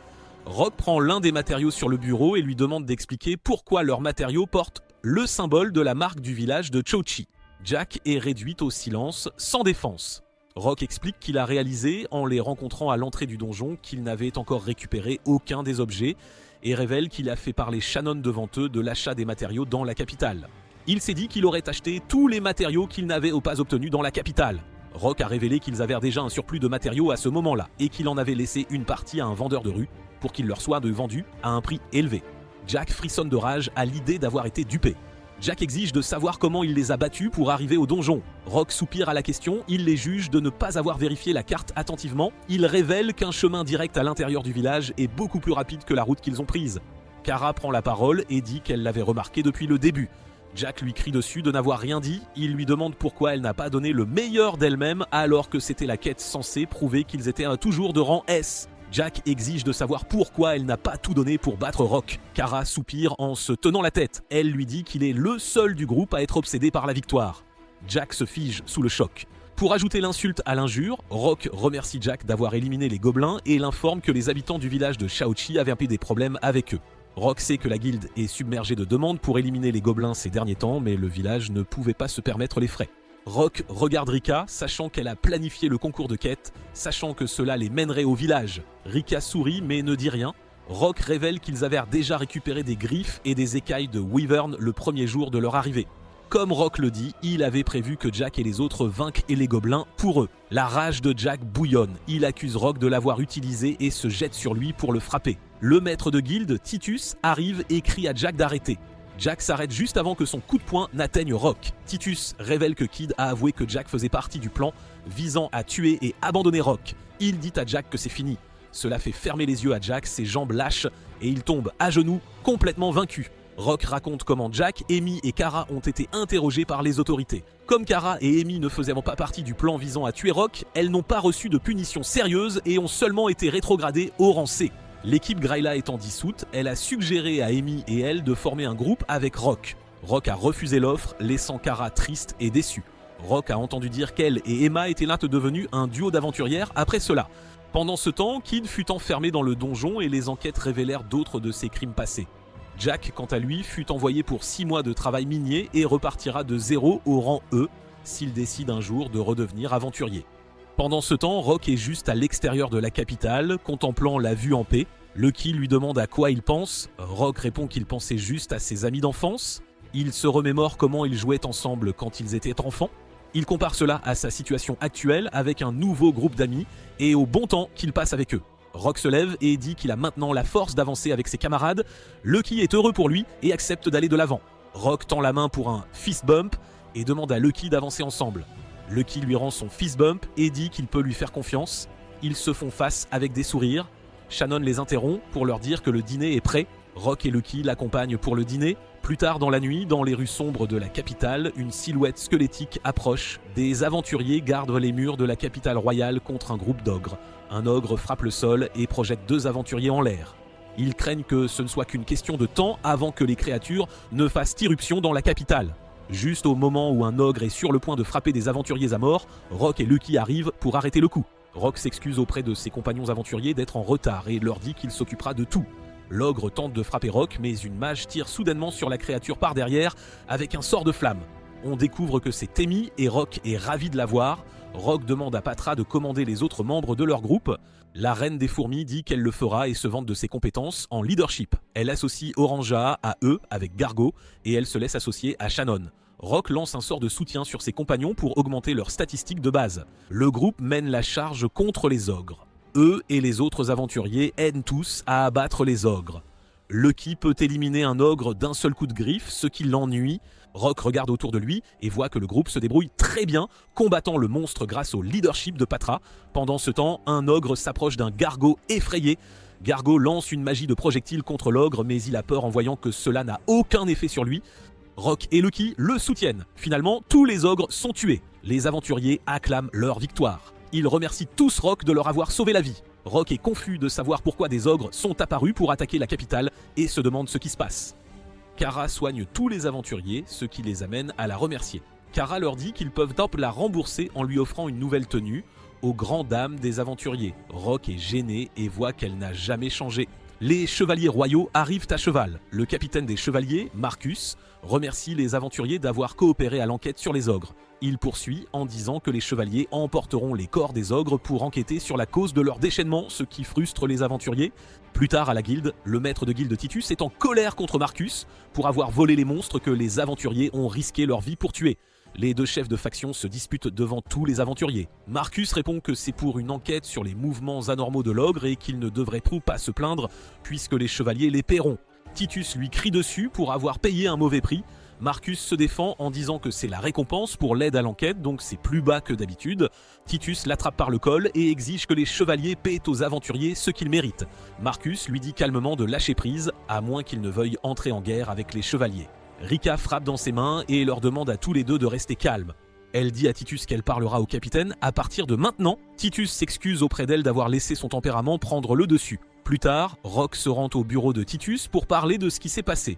Titus croit que si les chevaliers continuent à faire des coups comme ce qu'ils ont fait finalement, les aventuriers quitteront le royaume. Il continue en parlant de la façon dont les aventuriers sont vitaux pour la croissance d'une ville en matière de défense tout en étant vitaux pour résoudre les problèmes des citoyens. Il continue en disant qu'ils sont importants pour réduire le nombre de monstres et que le royaume prospère grâce aux objets mystérieux que les aventuriers rapportent du donjon. Il continue de se plaindre de la façon dont Marcus ne les apprécie pas. Il admet qu'il est aussi en colère parce que lui et Marcus sont de vieux rivaux et ont de vieilles rancunes l'un envers l'autre. Titus se reconcentre pour demander à Rock d'entreprendre une nouvelle quête.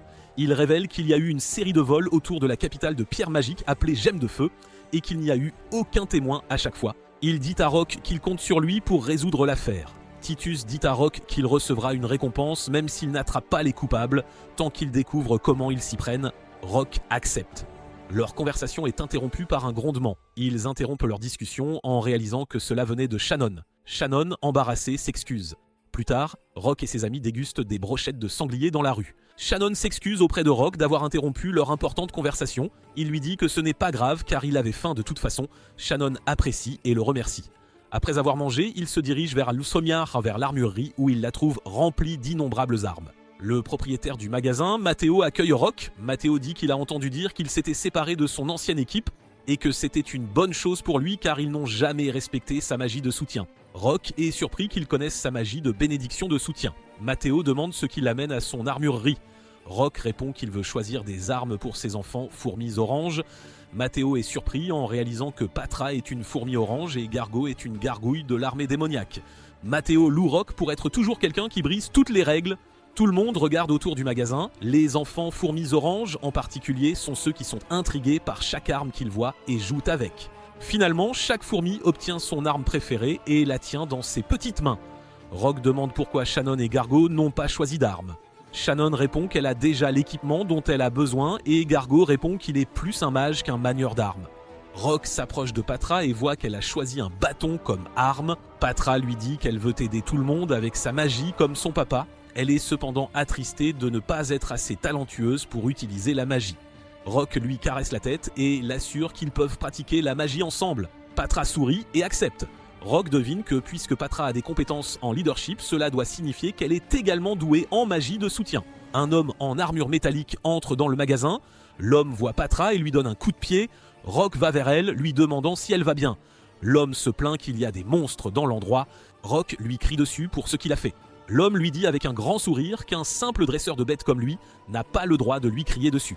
Rock ignore l'homme pour demander à Patra si elle est blessée. Patra dit joyeusement qu'elle va parfaitement bien. Rock est soulagé et se souvient qu'elle est un monstre de rang A. L'homme antagoniste est insulté d'être ignoré et demande s'ils savent même qui il est. Ils répondent tous qu'ils n'ont aucune idée de qui il est. L'homme est insulté et se charge de les éduquer. Il se présente comme Maisel et se vante d'être un noble de la plus haute classe. Rock est aussi le prochain capitaine des chevaliers royaux. Rock répond qu'il se fiche de qui il est et exige qu'il s'excuse auprès de Patra. Cela met Mezoul en colère et il essaie de convaincre l'elfe qu'il voit de dire quelque chose à son maître dresseur de bêtes. Il avertit Shannon qu'il n'est pas sage de défier l'ordre des chevaliers, surtout pour une elfe comme elle.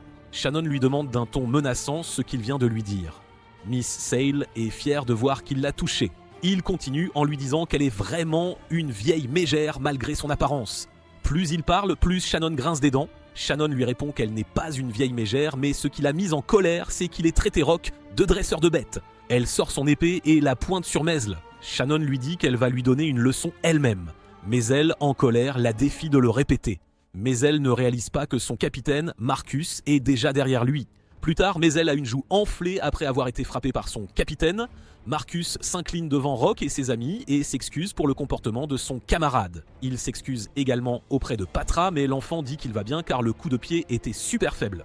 Rock dit que ça lui va tant que Patra va bien. Marcus s'excuse encore et l'appelle par son nom. Rock est surpris que le capitaine des chevaliers royaux sache qui il est.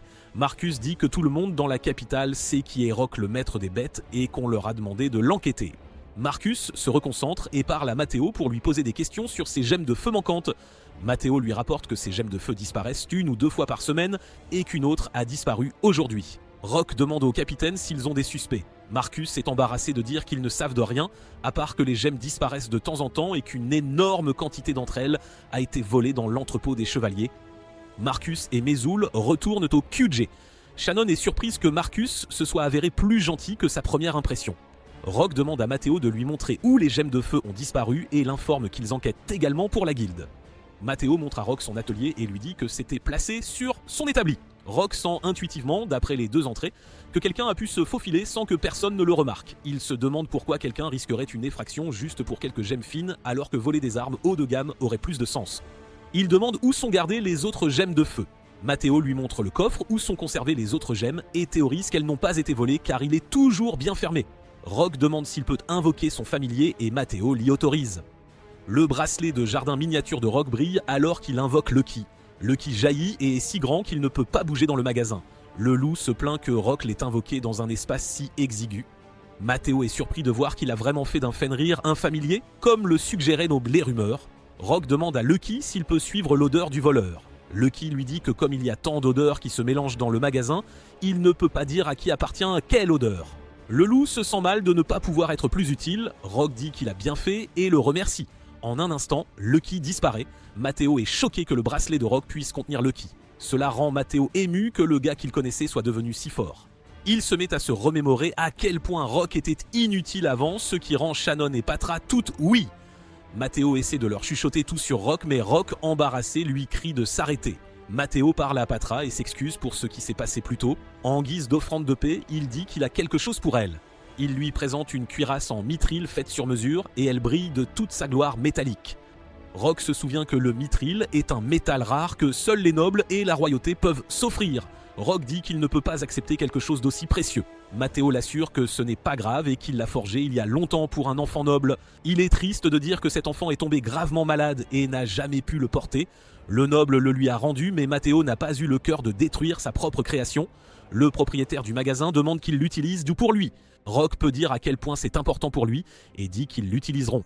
Matteo dit qu'il fera des ajustements et qu'ils pourront l'avoir dans quelques jours. Le lendemain, les enfants fourmis oranges sont sur le point d'affronter des sangliers géants avec leurs nouvelles armes prêtes. À la surprise de Rock, les fourmis peuvent abattre des sangliers d'un seul coup avec leurs armes. Il est choqué de la facilité avec laquelle elles maîtrisent leurs armes.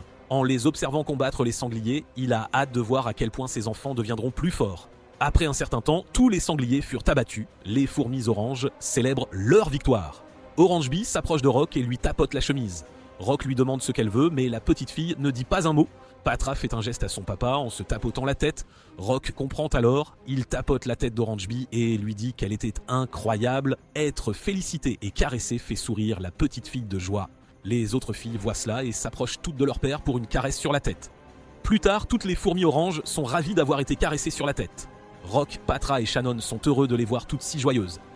Soudain, Rock sent quelque chose. La voix dans sa tête l'avertit qu'un wyvern est sur le point de naître et lui demande s'il souhaite former un pacte avec lui. Dans le monde des monstres, le nid d'œufs de Wyvern a éclos et tout le monde est heureux des nouveaux membres de leur famille. Rock remercie l'oiseau céleste d'avoir pris soin des œufs. Le message d'État informe Rock que les enfants Wyvern ont rejoint son groupe. La sélection des installations dans le monde des monstres s'ouvre, le statut indiquant à Rock qu'il peut désormais ouvrir 3 installations de plus. Il en active quelques-uns, ce qui fait apparaître une mine, des arbres fruitiers et une source chaude sur une colline. Rock trouve la source chaude très agréable et imagine qu'un jour, ils transformeront la mine-grotte en armurerie. Par-dessus tout, il est ravi de voir qu'ils peuvent désormais récolter des bananes des bananiers. Il a hâte de voir à quel point leur petit monde va encore s'agrandir. Plus tard, Rock et Shannon retournent à la guilde ado de Lucky. Rock leur dit qu'ils mangeront le sanglier de leur chasse ce soir et vendront le surplus au marché. Lucky s'arrête en voyant quelque chose au loin, il montre aux autres le cimetière, visible de loin. La plus grande pierre tombale de la zone brille grâce à son matériau doré et au coucher de soleil derrière elle, et Lucky veut s'en approcher. Il court vers elle, entraînant Rock et Shannon avec lui. En y regardant de plus près, la pierre tombale ne brille plus au soleil, ce qui déçoit Lucky. Shannon s'accroche à Rock, faisant comprendre au jeune homme qu'elle a peur. L'elfe lui dit qu'elle n'est pas à l'aise dans les endroits effrayants comme celui-ci. Rock lui tapote la tête pour la rassurer, lui disant que Lucky et lui sont avec elle. Elle accepte de rester, tandis que Rock regarde la pierre tombale dorée, il ne voit pas à quel point l'elfe est ravi d'avoir été caressé. Rock lit sur l'inscription qu'il s'agit de la tombe du grand sage connu sous le nom de Domor. Il informe Shannon que Domor est une sage légendaire qui a grandement fait progresser leur nation. Elle était réputée pour être une sage belle et au grand cœur, dotée d'une sagesse et d'un savoir inégalé. Elle était surtout connue pour avoir négocié seule une trêve avec le roi démon, en se rendant à son château et en forgeant un pacte avec eux, ce qui a créé la paix dont ils jouissent aujourd'hui. Shannon la trouve incroyable. Comme il se fait tard, Rock propose de retourner à la guilde. Plus tard, ils entrent dans l'entrée de la guilde. Rock et Shannon surprennent Mesl en train de se plaindre à Rika, car il venait d'être informé qu'aucun aventurier ne prendrait la requête. Mesl voit alors Rock et lui dit de prendre la requête à la place. Rock saisit le papier que le noble chevalier lui tend et voit qu'il s'agit de nettoyer tous les insectes de l'égout entier. Rock est choqué de voir que la récompense est de 30 pièces d'or parce qu'une gemme de feu y a été trouvée. Mesl lui dit qu'il devrait être honoré de prendre une requête de l'ordre des chevaliers et se vante que l'argent de la récompense n'est rien pour eux. Mesl demande à Rika d'approuver la requête sans tarder. Il la traite de femme laide pour ne pas l'avoir approuvée immédiatement, ce qui glace Rika. Rika devient effrayante malgré son sourire à Mesl. Cela rend Mesl effrayé d'elle. Rika dit qu'elle comprend et qu'elle affichera la requête. Mesl quitte la guilde, criant à Rika qu'il est satisfait tant qu'elle comprend. Rock demande à Rika si elle est sûre. Rika répond qu'elle doit accepter car ils ne peuvent pas se permettre d'avoir plus de conflits avec les chevaliers. Elle bout de colère en voyant cela comme un défi personnel et prévoit de faire des choses pour mener à la misère de Mesl. Plus tard, Rock et Shannon se dirigent vers les égouts. La zone est si malodorante qu'ils se couvrent le nez et la bouche en marchant. Rock utilise la magie de purification pour nettoyer l'eau près d'eux. Sous toute la saleté, il trouve quelques-unes des gemmes de feu. Rock en ramasse une, mais est toujours déçu de n'avoir aucune autre piste que celle-ci. Shannon dit à Rock qu'elle se dirige dans l'autre direction, afin qu'ils puissent se séparer et chercher plus d'indices. Rock lui demande d'être prudente car le sol est glissant. L'elfe lui assure qu'elle est très équilibrée en tournant sur elle-même comme une ballerine. Elle glisse quand même et est sur le point de tomber. Rock la rattrape avant qu'elle ne puisse. Cela la prend au dépourvu. Le visage de Rock est si près de celui de Shannon que cela fait rougir l'elfe. Rock prononce son nom, faisant anticiper à l'elfe qu'il est sur le point de dire quelque chose d'important. À sa déception, l'homme lui dit seulement qu'ils doivent retourner à la surface. De retour à la surface, Shannon est toujours déçue que rien ne se soit passé entre elle et Rock. Rock suggère qu'ils aillent ensemble à la source chaude, rendant l'elfe choqué et rouge aux joues.